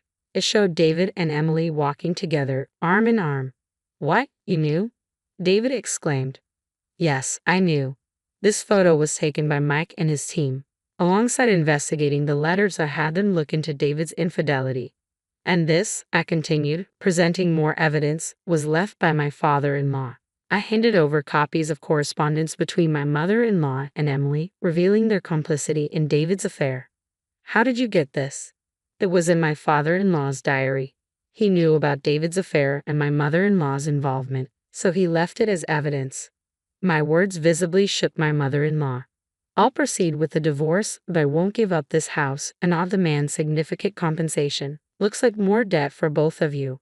Both my mother-in-law and David went pale upon hearing this. Just then, the doorbell rang, and the arrival of the next visitors would turn their world upside down. I've been expecting you, Jennifer. Sorry to keep you waiting, Jennifer. Jennifer and her team entered. I had contacted Jennifer the moment my in-laws showed up. Emily and Liam exchanged uneasy glances upon seeing him. It's been a while. Finally found you. Liam greeted Emily, who appeared stunned. In fact, Emily and Liam were once married, but they divorced after Emily cheated. She's been avoiding paying compensation ever since, which explains her reaction. Now, Liam, I can't believe it. You're my brother? Long time no see. I didn't know this, but Liam is David's brother, the one who had a strained relationship with my mother-in-law. Liam cast a cold glance at David and my mother-in-law. You always enjoyed hurting people. Let's go, Liam said, gently urging me forward. I left the house with Liam and Jennifer. Wait, you have 1 week to pack up and leave. Otherwise, I'll sue. I heard David's voice behind me. With just the essentials, I departed. Oh, and one more thing. I turned back to face David. How did you get her pregnant when you're infertile? My bombshell left them stunned as I walked away with Liam and Jennifer to my parents' house. That was tough. Take it easy now. You can rest here, my parents comforted me, already informed of the situation. We began discussing what would come next. And to think, David was infertile all along. No wonder we never had children despite being intimate. Yes, David was infertile, something I found out from the hospital before. I never got a chance to tell David about it. The letter incident happened, then my father-in-law's funeral. It was all too much chaos. So, the child Emily is carrying isn't David's. And since Liam and Emily have been divorced for over a year, it's not his either. It seems they're a perfect match. They're both cheaters, after all. Suddenly, I checked my phone, which had been on silent. There were dozens of missed calls from David and my mother-in-law, along with numerous messages pleading for me to return and talk. Are they contacting you? Show me, my father requested, and I handed him my phone with a stern expression. Just then, David called. My father pressed the answer button. Mary, explain everything. What's going on? David's voice came through, and he started speaking rapidly, unaware of my father listening in. What do you mean I'm infertile? David's plea to let him stay in the house and his insistence that he had no one else but me echoed clearly, filling me with disbelief. You seem to greatly underestimate your daughter, my father interjected firmly, halting David's words abruptly. I've heard from my daughter about everything you've done. Remember your position in the company, my father continued, his voice unwavering. No, please, not my job. That's not what we talked about, David pleaded desperately. Suddenly, Emily's voice broke in on the call. David told me he was next in line to be president of the company, so I chose him to be the father of my child. But now, if you're infertile, who knows who the father is? Emily's frustration and confusion were evident in her words. As David and Emily began arguing back and forth over the phone, their voices filled with accusations and disbelief, the tension was palpable even from a distance. Do something about this, my mother-in-law's voice demanded through the phone, interrupting the tense conversation. My mother took the phone from my father's hand. Hello, long time no see. My mother-in-law sounded surprised upon hearing my mother's voice. Recently, my mother had started teaching a sewing class, and my mother-in-law was among her students. Please don't call me teacher anymore. I don't want someone like you as my student, my mother retorted firmly.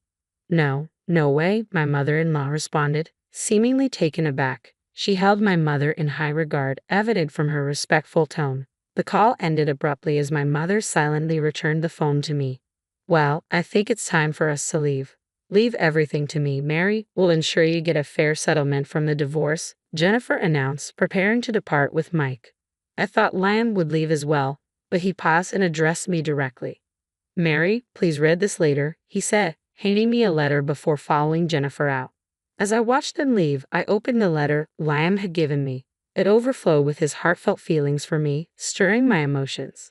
Well, not bad at all, my mother commented with a laugh as she peeked over my shoulder to read the letter, while my father smiled wryly at our reactions. A week later, I returned to the house with Liam by my side. Mary, you came back. Stop joking. I'm just here to get my personal belongings, I replied firmly, ignoring David's attempt to cling to me. It appeared only David and my mother-in-law were still residing in the house. I fixed David with a stern glare. Didn't Jennifer tell you? Leave this house as soon as possible. Thanks to Jennifer's legal assistance, our divorce had been finalized smoothly. Furthermore, they have been instructed to vacate the premises swiftly as the house will be listed for sale within a month. But can't you reconsider?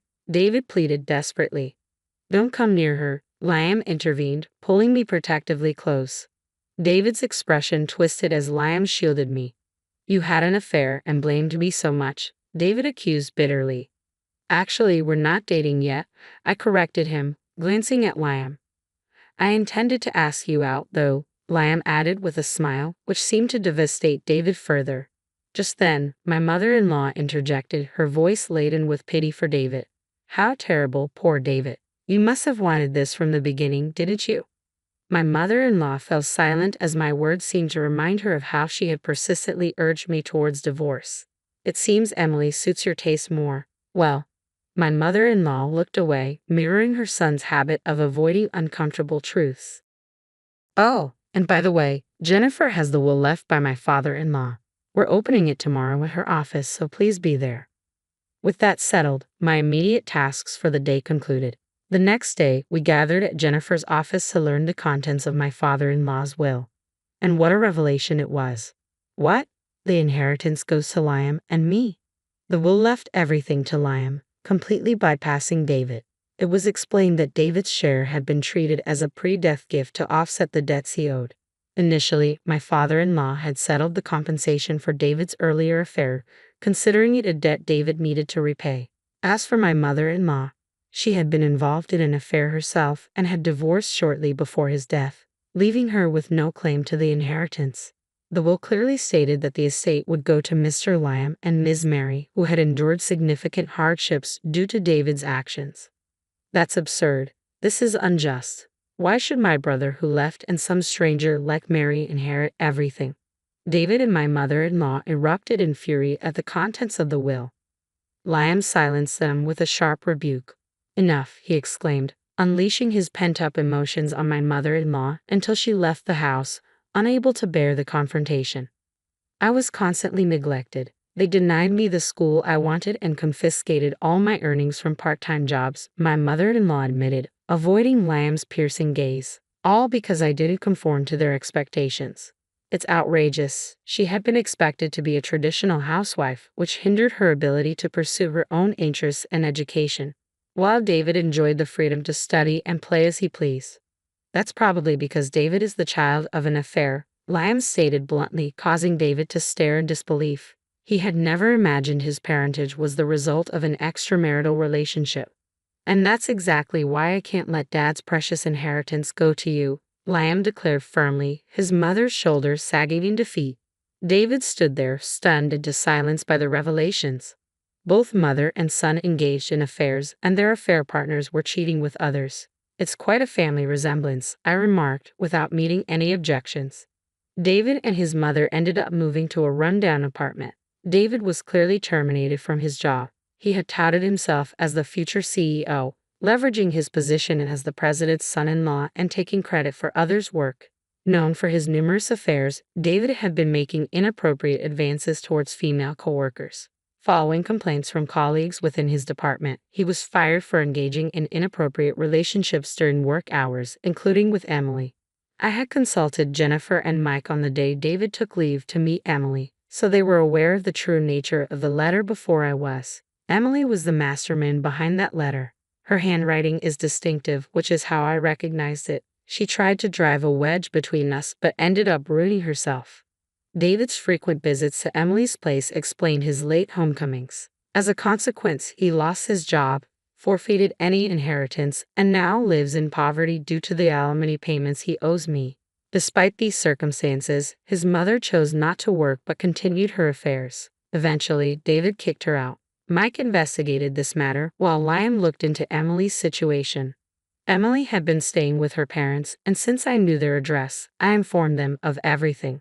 Liam's candid explanation prompted Emily's parents to take custody of the child and remove Emily from their home. They assured me they would raise the child responsibly and hold Emily accountable for her actions. Through Liam's mention that Emily's parents were reasonable, she sought David's help, only to be rejected as he blamed her for his divorce from Mary. Mike witnessed the scene unfold as David's mother also arrived, leading to a heated altercation between her and David. Rejected by her affair partner, David's mother sought his aid, escalating the conflict further.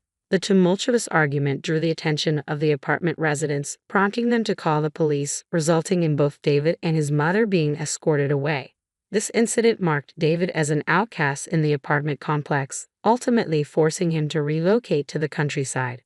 Receiving the letter from David detailing these chaotic events and offering apologies, I calmly tore it up, remarking, "It's too late now. I have no time to worry about David anymore.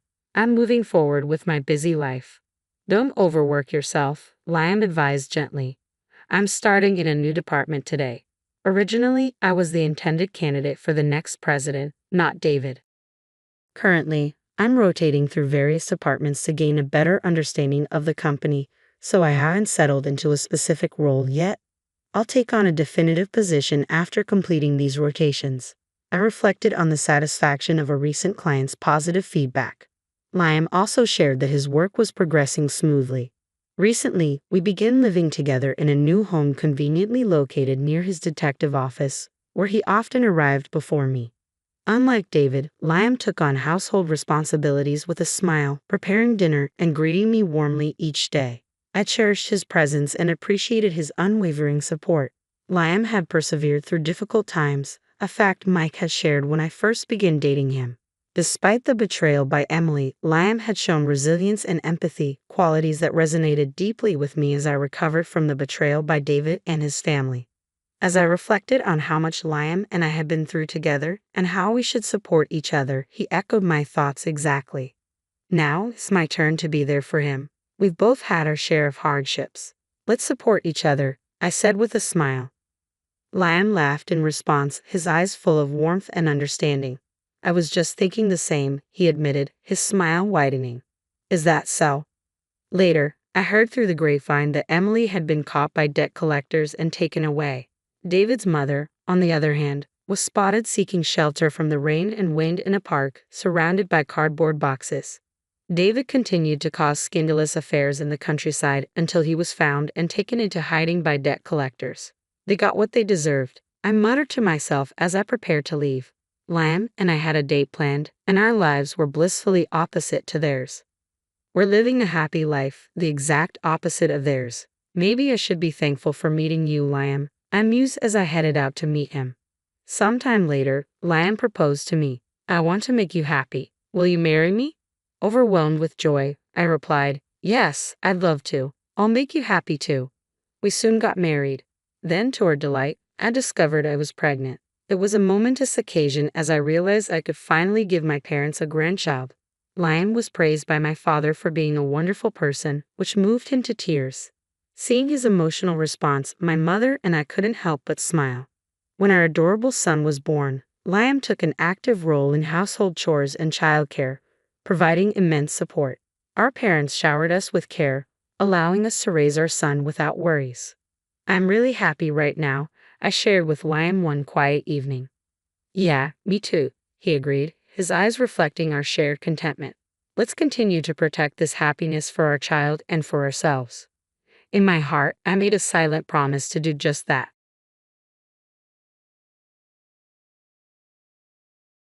I hate to break it to you, but my girlfriend, who's 20 years younger, is pregnant.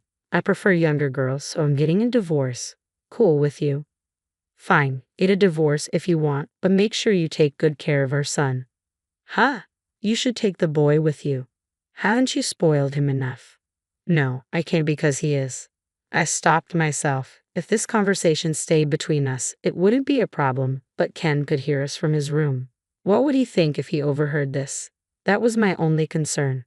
Still, I had to respond. Ted needed to understand the gravity of the situation. Destroying our happiness to chase his own selfish desires was unacceptable. I wouldn't stand for it. If our happiness was being taken away, I wanted to take his away too. Driven by these feelings, I decided to confront Ted with a shocking truth. My name is Mila Davis. I'm 41 years old. I live with my husband Ted and our high school junior son Ken. I married Ted 13 years ago when I was 28. Back then, I was an insurance saleswoman, visiting various companies to sell insurance. That's how I met Ted. Ted was working at a local import-export business and had just divorced his wife. My wife cheated on me and left. Now I'm living with my 5-year-old son. It's just the two of us, and it's pretty lonely, he said, looking somewhat sorrowful. Every time I visited Ted's company for work, we started talking more. Eventually, Ted asked me, would you like to go out together? But we never went out, just the two of us. Ted always brought his son Ken along. He can't stay at home alone, right? I'd really love for you to be my son's new mom, but I guess you wouldn't want to marry a man with a child. Seeing him like that, I thought he truly cherished his child. If he could care for a child like that, surely he'd care for his family. So I decided to marry Ted. But it was all a performance to marry me. As soon as we got married, Ted changed. I quit my job and became a housewife, taking on all the housework and childcare. That wasn't a problem, but Ted started neglecting Ken. Before our marriage, he brought Ken along on our dates, but after our marriage, he didn't even look at Ken. Not just on weekdays, but even on weekends, Ted never talked to Ken. He never took Ken out, never played with him, nothing. Even after Ken started elementary school, Ted's attitude didn't change. I went to all the school events alone. Ted ignored every event that parents should attend and enjoy together. You could at least attend some of Ken's school events, I said. Ted grimaced and sighed in annoyance. Sorry, but I'm just too tired from work. But, oh, be quiet. Taking care of our son is your job as his mother, right? Just do it properly, he shouted, ending the conversation abruptly. What happened to the man I knew before we got married? I felt a twinge of regret. One day, Ken had just come home from elementary school and was helping me prepare dinner when a message from Ted arrived on my phone. Wait, what? He's bringing his subordinates home now. Apparently, he was going to bring several colleagues over. Ted had just been promoted to team leader and likely wanted to build rapport with his new subordinates. What should I do? We don't have enough food stored. They'll surely end up drinking here, and we'll need some snacks. It's less than an hour's drive from his office to our home. After some thought, I decided to go to the nearby supermarket to buy ingredients. When I got home, I started cooking in a hurry. I'll help too, Ken offered. Oh, thank you. Could you please set the table? We worked as quickly as we could, but there were limits. Ted arrived home when only about half of the preparations were done. I'm home. Hey, I brought my colleagues, Ted shouted from the entrance. I greeted them briefly and led them to the living room, serving them beer and snacks. As I was preparing the next dish, Ted came into the kitchen and asked, Hey, what's happening with the food? I'm cooking right now. There are snacks, so it should be okay for now. What have you been doing? I told you in advance. If you could notify me a bit earlier. Stop complaining. You should have this ready. Do you want me to be embarrassed? Ted shouted at me, leaving me speechless. There were countless things I wanted to say, but the sound from the kitchen could be heard in the living room. The guests must have felt uncomfortable too. Thinking of that, I held my tongue and silently endured the evening. Once the guests had left, Ted and I had a big fight. I was furious at him for shouting at me just because of his own poor planning. Ted puckered his lips and said childishly, Fine, I'll have parties at venues from now on. Happy now. After that, Ted started going out more often. His spending became more extravagant, and he would leave early on his days off. By then, Ken was in 7th grade, and expenses for after-school programs and other activities were increasing. That's when I talked to Ted about wanting to start a part-time job. A part-time job? What, you want money for leisure? Ted's response seemed careless, perhaps due to being drunk, but I took it as his agreement nonetheless. So, I started working as an insurance agent part-time. I reached out to a former boss for my pre-marriage job and secured the position. It was a balancing act, though, as Ted would often complain about housework not being done despite my part-time job. I had to manage my time efficiently, ensuring dinner was ready before Ted returned home. One day, work ran late unexpectedly. Rushing home, I found Ted already there, his expression sullen. "Where have you been?" he demanded. "I was at my part-time job." "Part-time job? You weren't cheating on me, were you?" Ted stared at me suspiciously. "That's ridiculous," I replied firmly, but Ted wasn't convinced. He reached for my phone. "Let me see. I'll check if there are any men's names." "Stop it." "Shut up." Ted forcefully took my phone and started checking my contacts. He quickly found my boss's name. "Who's this? A man's name, huh?" "That's my boss." "He's your lover, isn't he?" "Fine." Before I could stop him, Ted dialed my boss's number. "Stop it. You just keep quiet." Thankfully, the misunderstanding was quickly resolved. I apologized profusely to my boss and urged Ted to do the same, but he simply looked away. "It's your fault for making it look like you're doing something wrong," he muttered repeatedly. From then on, our relationship continued to deteriorate. Even when Ken entered 9th grade, nothing changed. I questioned whether this relationship was sustainable, but couldn't find a way to mend it. Before I knew it, Ken was a senior in high school preparing for college. Recently, Ted and I barely argued at home. At least this wouldn't affect Ken's studies. I figured we could maintain this status quo until Ken went to college. That's what I thought.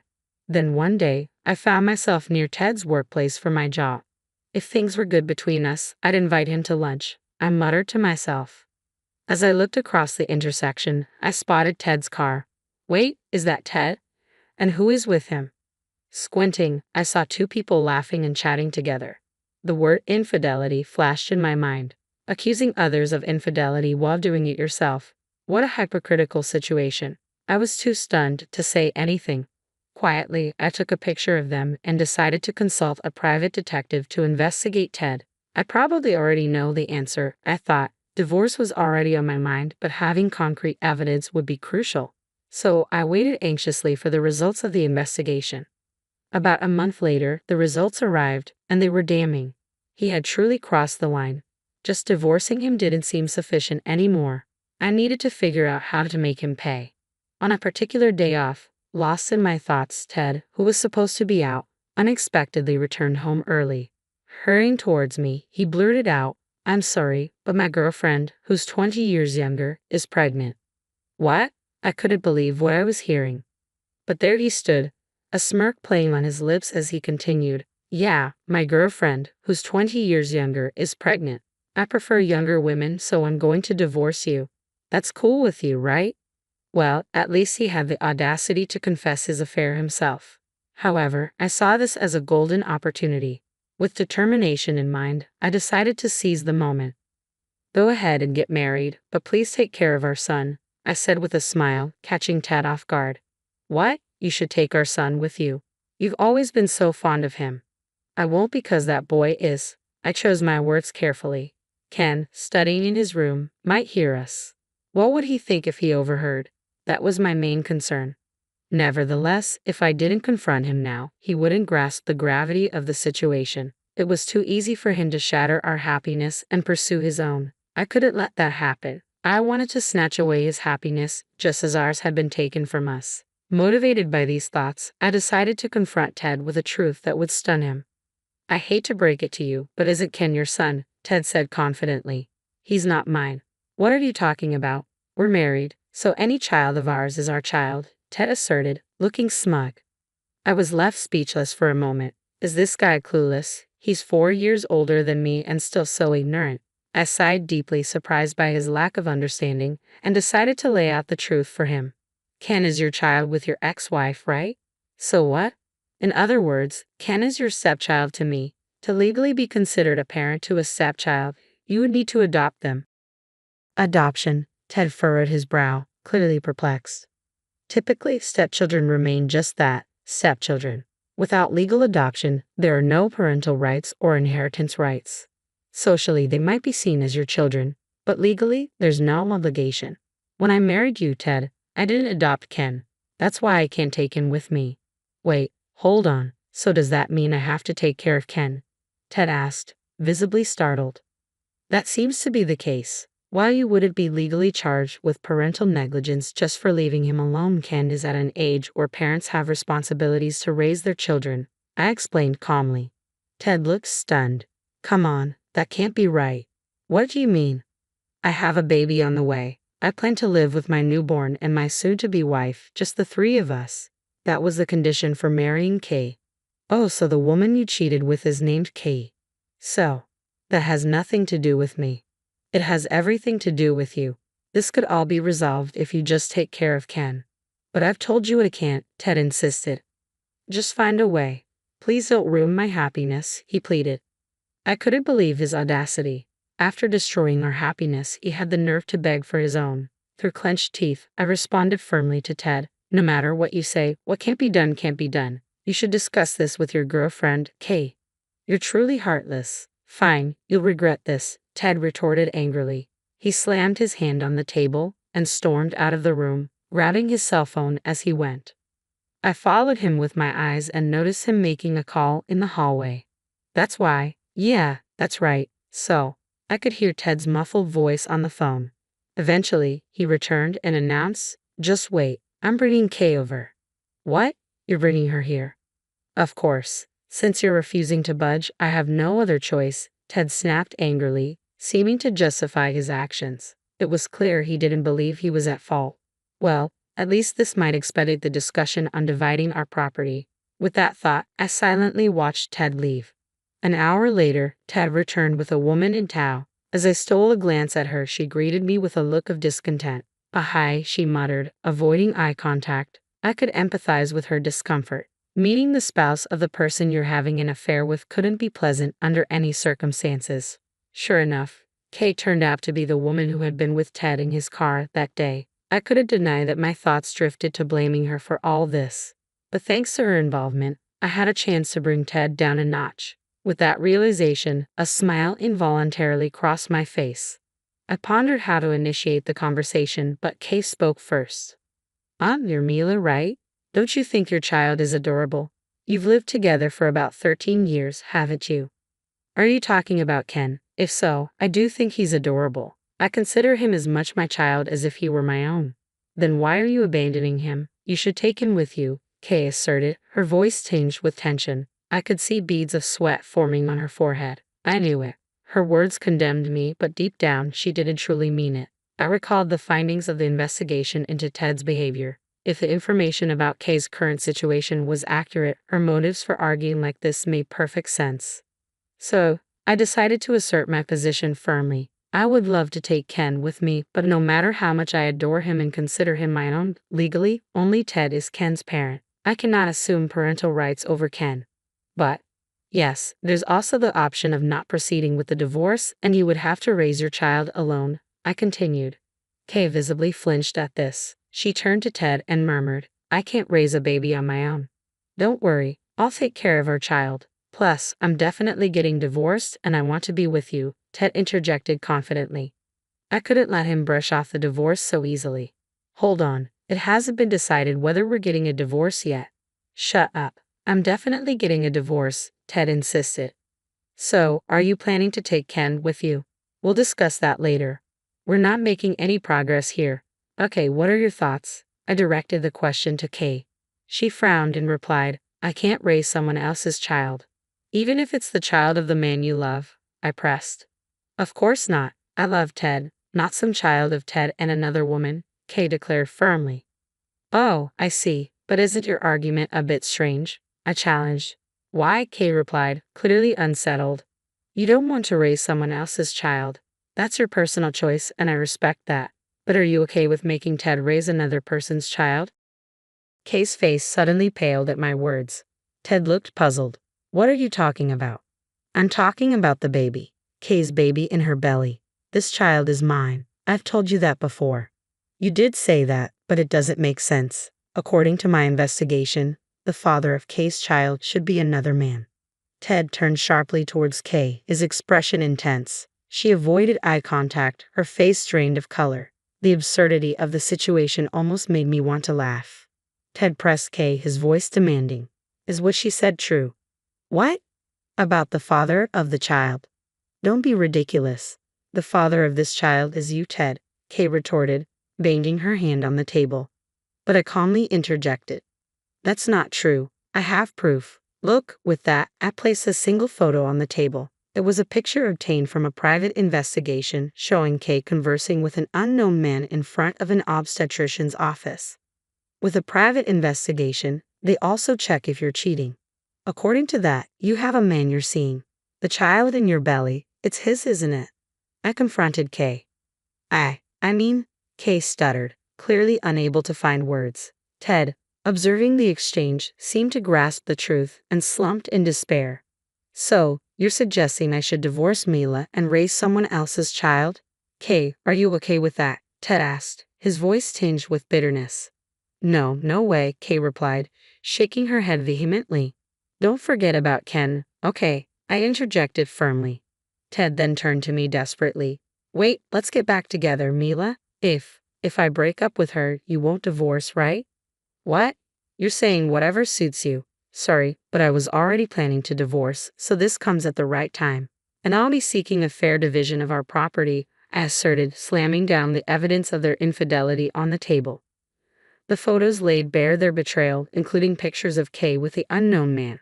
Ted grabbed one of the photos and yelled at Kay, "You deceitful woman. You've ruined everything." That's my line. You should have realized I might prefer a younger man. I thought I could just take the money and leave if I had to raise the child, Kay shot back defiantly. Caught in their own turmoil, Ted and Kay started arguing loudly. Fed up with their drama, I intervened sharply, "Take your fight somewhere else," and ushered them out of the house. After that, I made my way to Ken's room. I gently knocked on the door and Ken peered out. "I'm sorry you had to hear that conversation," I began. "Yeah, I heard. But that's on Dad, not you. It's not your fault. I'm fine, really. Next year, I'll be in college, and I'll make Dad pay for the move, and then do whatever I want," Ken said with a slight smile. He seemed more grown-up than I had realized, and it eased my worries to see his maturity. However, Ted hadn't matured at all. Despite my attempts to reach out, he continued to ignore my calls. Days passed without any change. With negotiations stalled and Ted absent from home, I felt increasingly troubled. I decided to visit Ted's workplace, but I didn't want to just show up unannounced. So I contacted Ted's boss, Mr. Wilson, before heading over. Upon arrival at the company, Mr. Wilson promptly received me and called Ted and Kay into his office. Facing them both, I addressed Ted directly. "You know why I'm here, right?" "What's the matter?" Ted replied, nonchalantly shrugging his shoulders. Kay, on the other hand, had remained silent since arriving.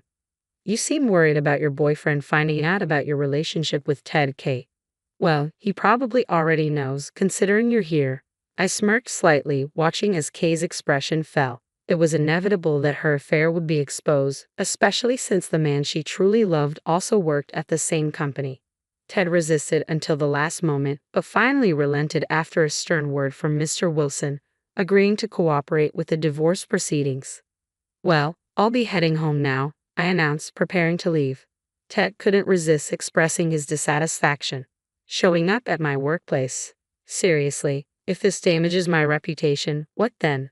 The fault lies with you, not me. Besides, having an affair isn't grounds for dismissal. But if word gets around the office, it could complicate things for you here. However, that's not my concern. I'm here solely to discuss the divorce. Whether Ted decides to stay or leave his job is up to him, just as it is for Kay." "Well, good luck with that," I added dismissively before turning and leaving Ted and Kay to their own devices in the office.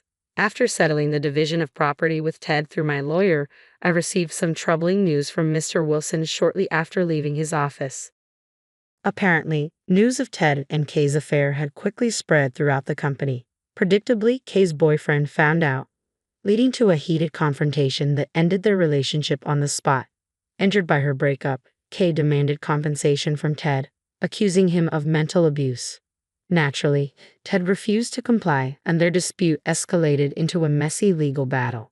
With their affair now public and the court involved, both Ted and Kay eventually left the company. Ted struggled to find new employment due to his age and settled for a part-time position at a local shop. Meanwhile, Kay, reportedly pregnant, retreated to her parents' home. Neither could hold their heads high as they awaited the court's ruling. In contrast, things were looking up for me. My boss even proposed that I return as a full-time employee, which I gladly accepted. I'm now fully committed to my work, and my relationship with Ken is thriving as he prepares diligently for college. When he mentioned having a girlfriend and wanting me to meet her, I asked if he still considered me his mother figure. Even though Ted is my dad, Ken replied, I respect you more as a parent. Currently, my focus is on supporting Ken as he prepares for the next chapter of his life in college.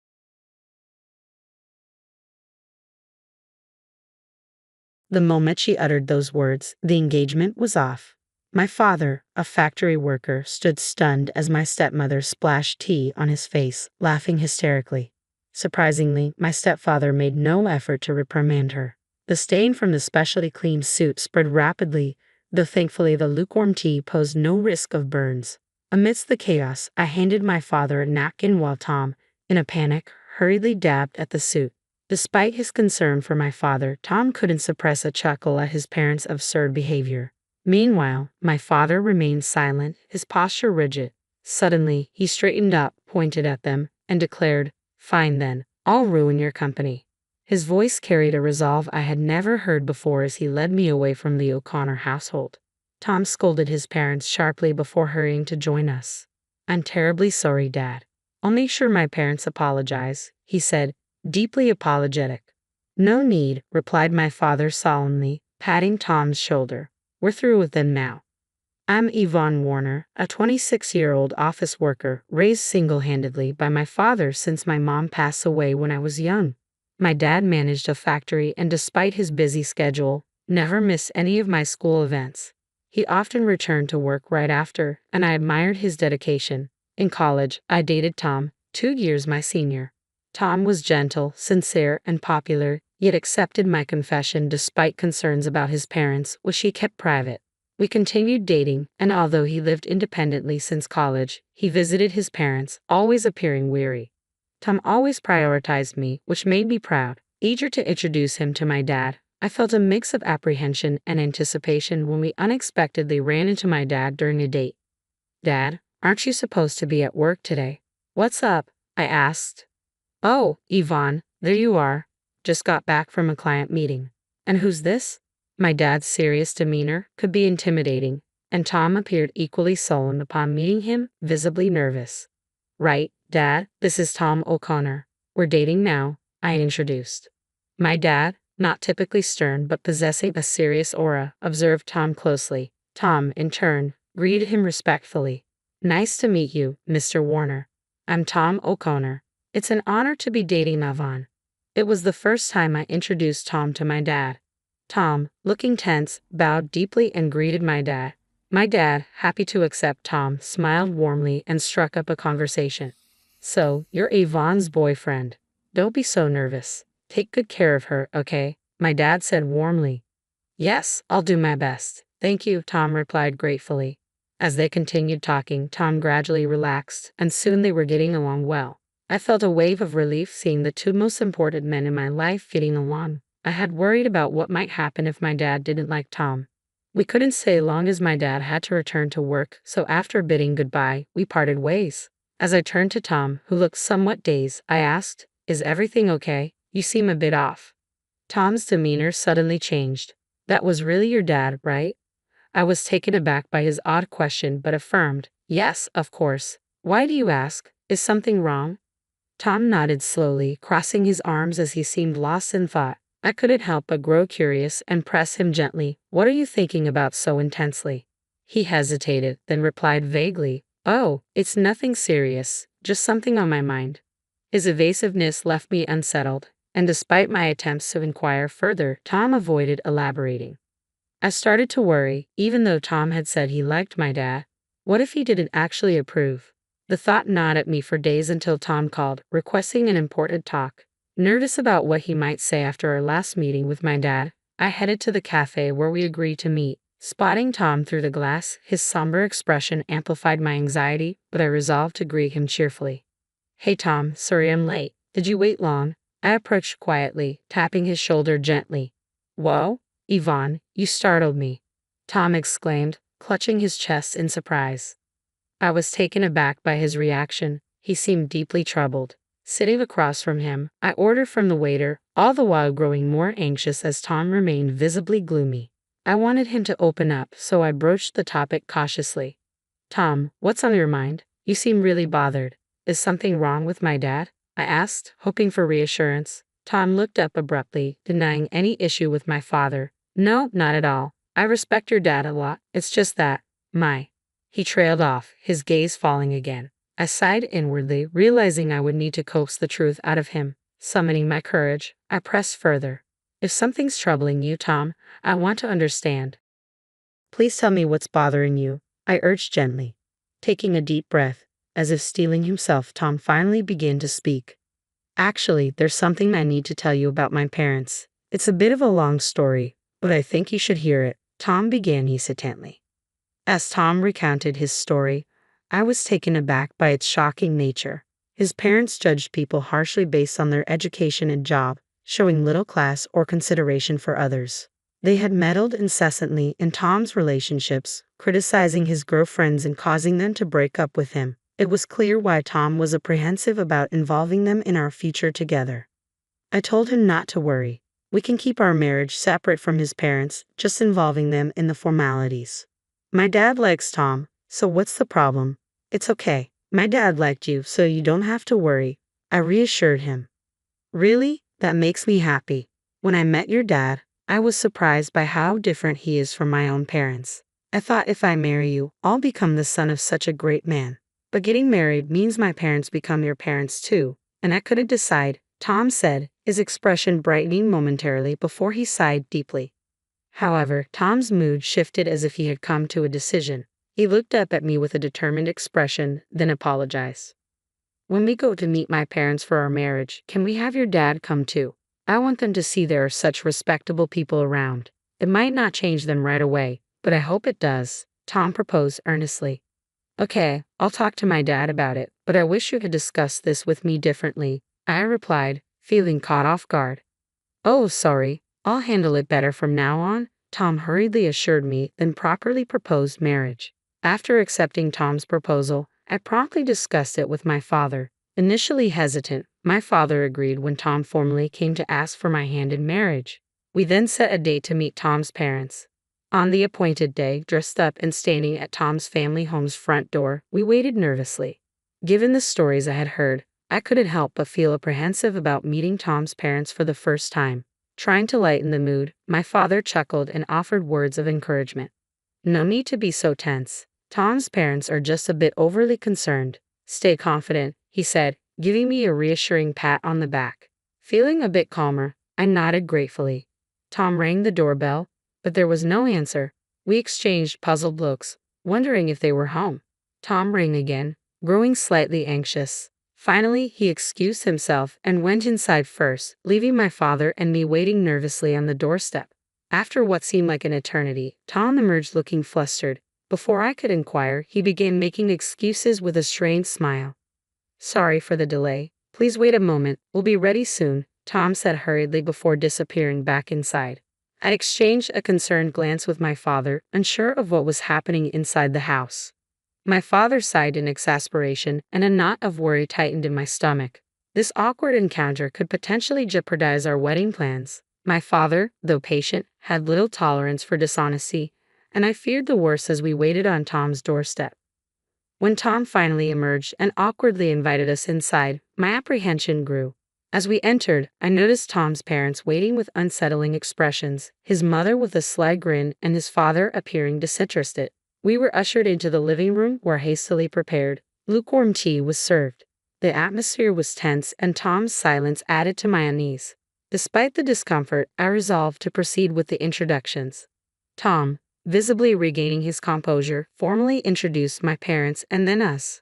I felt touched by Tom's thoughtful gesture of including both my father and me equally in his introduction. However, any warmth I felt was quickly chilled by his parents' sneering response. In a swift motion, Tom's mother reached for a teacup, her actions conveying a dismissive attitude. "Factory worker, father, let's call off the engagement then," my mother-in-law declared, her words hanging heavily in the air. Without hesitation, she splashed tea on my father. Beside her, my father-in-law chuckled along, showing no sign of reproach towards her actions. The tea quickly stained the soup my father had meticulously cleaned for this important occasion. Fortunately, the lukewarm temperature meant there was no risk of burns. Shocked and dismayed, I hurriedly offered my dad a handkerchief while Tom, visibly panicked, attempted to blot the tea from his suit. Anger simmered within him as he scolded his parents, who only laughed callously in response. Meanwhile, my father remained ominously silent. Suddenly, he stood up, pointing directly at them with a voice that carried a rare intensity. "Then I'll ruin your company," my father declared, his tone filled with a resolve that startled me. Without another word, he took my hand and led us out of the O'Connor house. Tom's voice echoed with apologies to his parents as he followed us hastily. "I'm truly sorry, father, mother-in-law. I'll make sure my parents apologize later," Tom pleaded as we retreated to our own home. "No need. We're finished with them," my dad responded gravely, his hand resting consolingly on Tom's shoulder. Back at our house, my dad swiftly changed out of his stained clothes. Outside his room, Tom continued to apologize earnestly, but my attention was consumed by the shock of what had transpired. I never anticipated such disrespect towards my father. Anger burned within me at how Tom's parents had treated him. Sitting on the living room sofa, my fists clenched as I replayed the upsetting events in my mind. I knew dwelling on it wouldn't change anything, but it couldn't shake the anger and disappointment. Eventually, my dad finished changing and joined us in the living room, accompanied by Tom, who immediately bowed his head in apology. "Yvonne, I'm truly sorry. I never expected them to behave like that, especially towards your dad." "I'm deeply sorry," Tom expressed earnestly, understating the severity of the situation. His sincerity was palpable. He didn't ask for forgiveness, knowing it was not easily granted. Feeling the weight of responsibility, I reached out and took Tom's hand as he knelt beside me.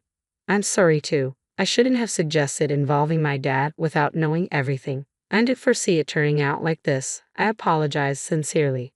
Turning to my dad, I offered my heartfelt apologies. "Dad, I'm sorry this happened because of my thoughtless suggestion."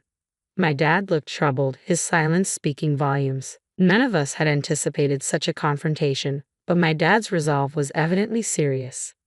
"I have to ask, Dad, was what you said true? Are you really going to follow through and ruin their company?" I asked hesitantly, searching for clarity. My dad glanced briefly at Tom before nodding firmly. "Yes, it's true. I'm going to make sure their business is ruined. Given their current struggles, I've been contemplating my options. This seems like the right opportunity to sever ties," he explained with unwavering determination, his eyes reflecting his resolute stance. He runs an industrial company and serves as both the factory manager and CEO of a prestigious local enterprise, a role he achieved after starting as a worker in the same factory. He sacrificed his dream of becoming a painter to raise me alone after my mother's passing, dedicating himself tirelessly to his career in the well-paying local factory. His hard work and dedication earned him multiple promotions, eventually catching the eye of the former CEO who groomed him to take over the company. When the former CEO, also the previous factory manager, retired, he handpicked my father as his successor. Under my father's leadership, the company expanded its operations, acquiring various subsidiaries. It was during our recent visit that we discovered one of these subsidiaries was managed by Tom's father, my father-in-law. This crucial detail should have been clarified earlier, but Tom's mother's rash actions prevented any meaningful conversation. Tom simply wanted to explain that his father worked for a subsidiary of my father's company, but his parents' biases and hasty behavior escalated the situation unnecessarily. If they had listened attentively, perhaps things wouldn't have spiraled out of control. During the serious conversation with Tom, my father revealed the management challenges his company faced and his reluctant contemplation of layoffs to streamline operations. "I've been considering downsizing certain areas to improve efficiency," he admitted with a troubled smile, clearly troubled by the prospect of letting go of any employees. Following this discussion, my father approached Tom in a subdued tone. I've decided to shut down that subsidiary, which will undoubtedly affect your parents. It's a harsh decision, but are you prepared for the consequences? He asked solemnly. Tom hesitated briefly before meeting my father's gaze with resolve. I've already severed ties with them. What they did was unforgivable. Part of the consequence should be facing the fallout from their actions. More importantly, I want them to reflect on what they've done, including this incident, Tom replied firmly. However, he then made a heartfelt request. I know this is an awkward time, but please allow me to formally propose to Yvonne. I understand the trouble I've caused with my parents, but above all, I want to be with her. Please forgive me. My father stood with crossed arms, contemplating Tom's words. Despite the recent incident, moved by Tom's sincerity, I joined in, pleading with my father. Please, Dad, I know things have been difficult, but I want to be with Tom. After considering our request for a moment, my father sighed as if resigning himself to the situation. If you both are committed to this decision, then so be it. But there's a condition, he stated firmly. Your parents are executives in their company. I need to know your plan for their employees. If you cannot address this responsibly, then I cannot support your marriage. With that, my father dismissed Tom and withdrew to his room without even looking at me. Days later, Tom presented a plan for his father's company's employees. He had arranged a meeting with my father, and when I returned from work, they were deep in discussion. Tom had meticulously outlined potential job placements for all the employees and was presenting it to my father.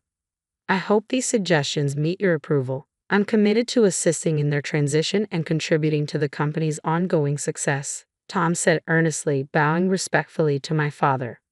Additionally, I would like to work at your company. I am willing to work without pay till these employees are settled and demonstrating results. I want to prove my commitment and make up for any difficulties caused. Tom's sincerity shone through as he expressed his desire to take responsibility for his family's situation. I understood that our marriage would inevitably be delayed, but it was a necessary step. Welcome back, Yvonne. You heard correctly. I apologize for making such a significant decision without consulting you, but I didn't want to be the only one benefiting from this, Tom said with regret. I know, it's selfish of me. Dad, please let me work in the company with Tom. I'll work for free alongside you, and I want you to accept Tom's proposal. I pleaded desperately. Tom attempted to dissuade me, but I remained steadfast, earnestly begging my father.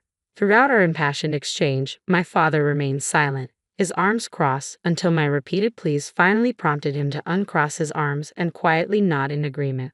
Meanwhile, Tom's parents still hadn't offered an apology. My father had patiently waited for days, but their time for redemption had passed. Time's up, he murmured, beginning the preparations to take over his father-in-law's company.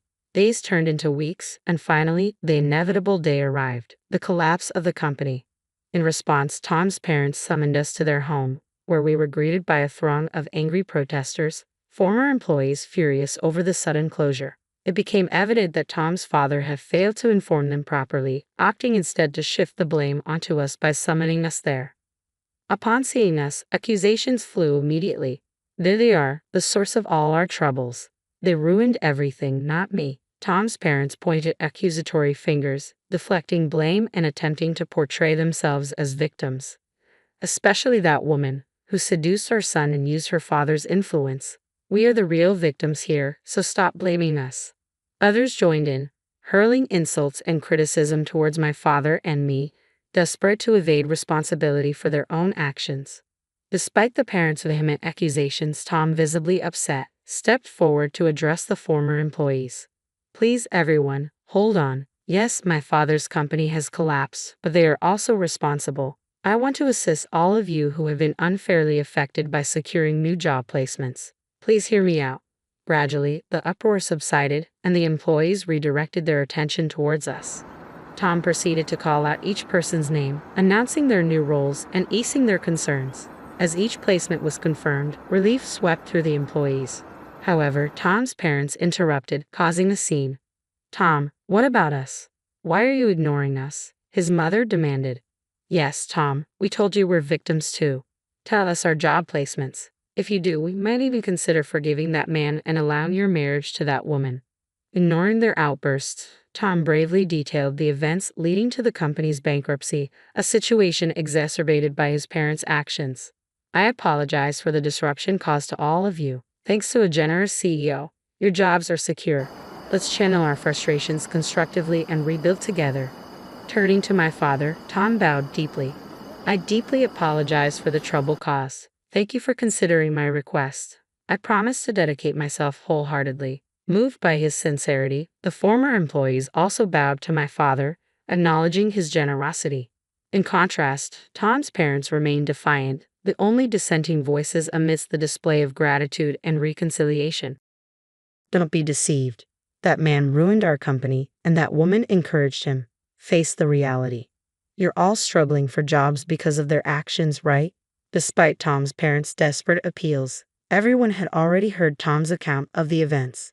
They completely disregarded his parents' accusations. Even my father ignored their words, focusing instead on reassuring the former employees. He promised to provide them with more details later, and they left feeling relieved, expressing their gratitude to my father with bows. Once the former employees had departed and the atmosphere quieted, Tom's parents began lamenting their predicament. We're losing this house we use as collateral. Yes, we're going to be homeless. What are we supposed to do now?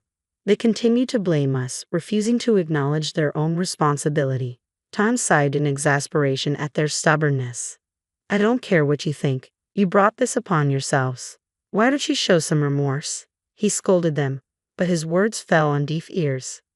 Unable to tolerate their parents' persistence any longer, I finally lost my patience. All this time, you've caused nothing but trouble for Tom, boasting about being business owners and only caring about titles. Isn't that the reason we're in this mess? My words seemed to ignite a retort from Tom's parents, but my father intervened decisively, silencing them with a stern look that brooked no argument. A true business owner takes responsibility. You should have fulfilled your final obligations properly, my father admonished them. Left speechless by our united front, Tom's parents had nothing more to say. As we walked away, they were left behind, facing the consequences of their actions. Eventually, they lost everything. Their company, their house, their land.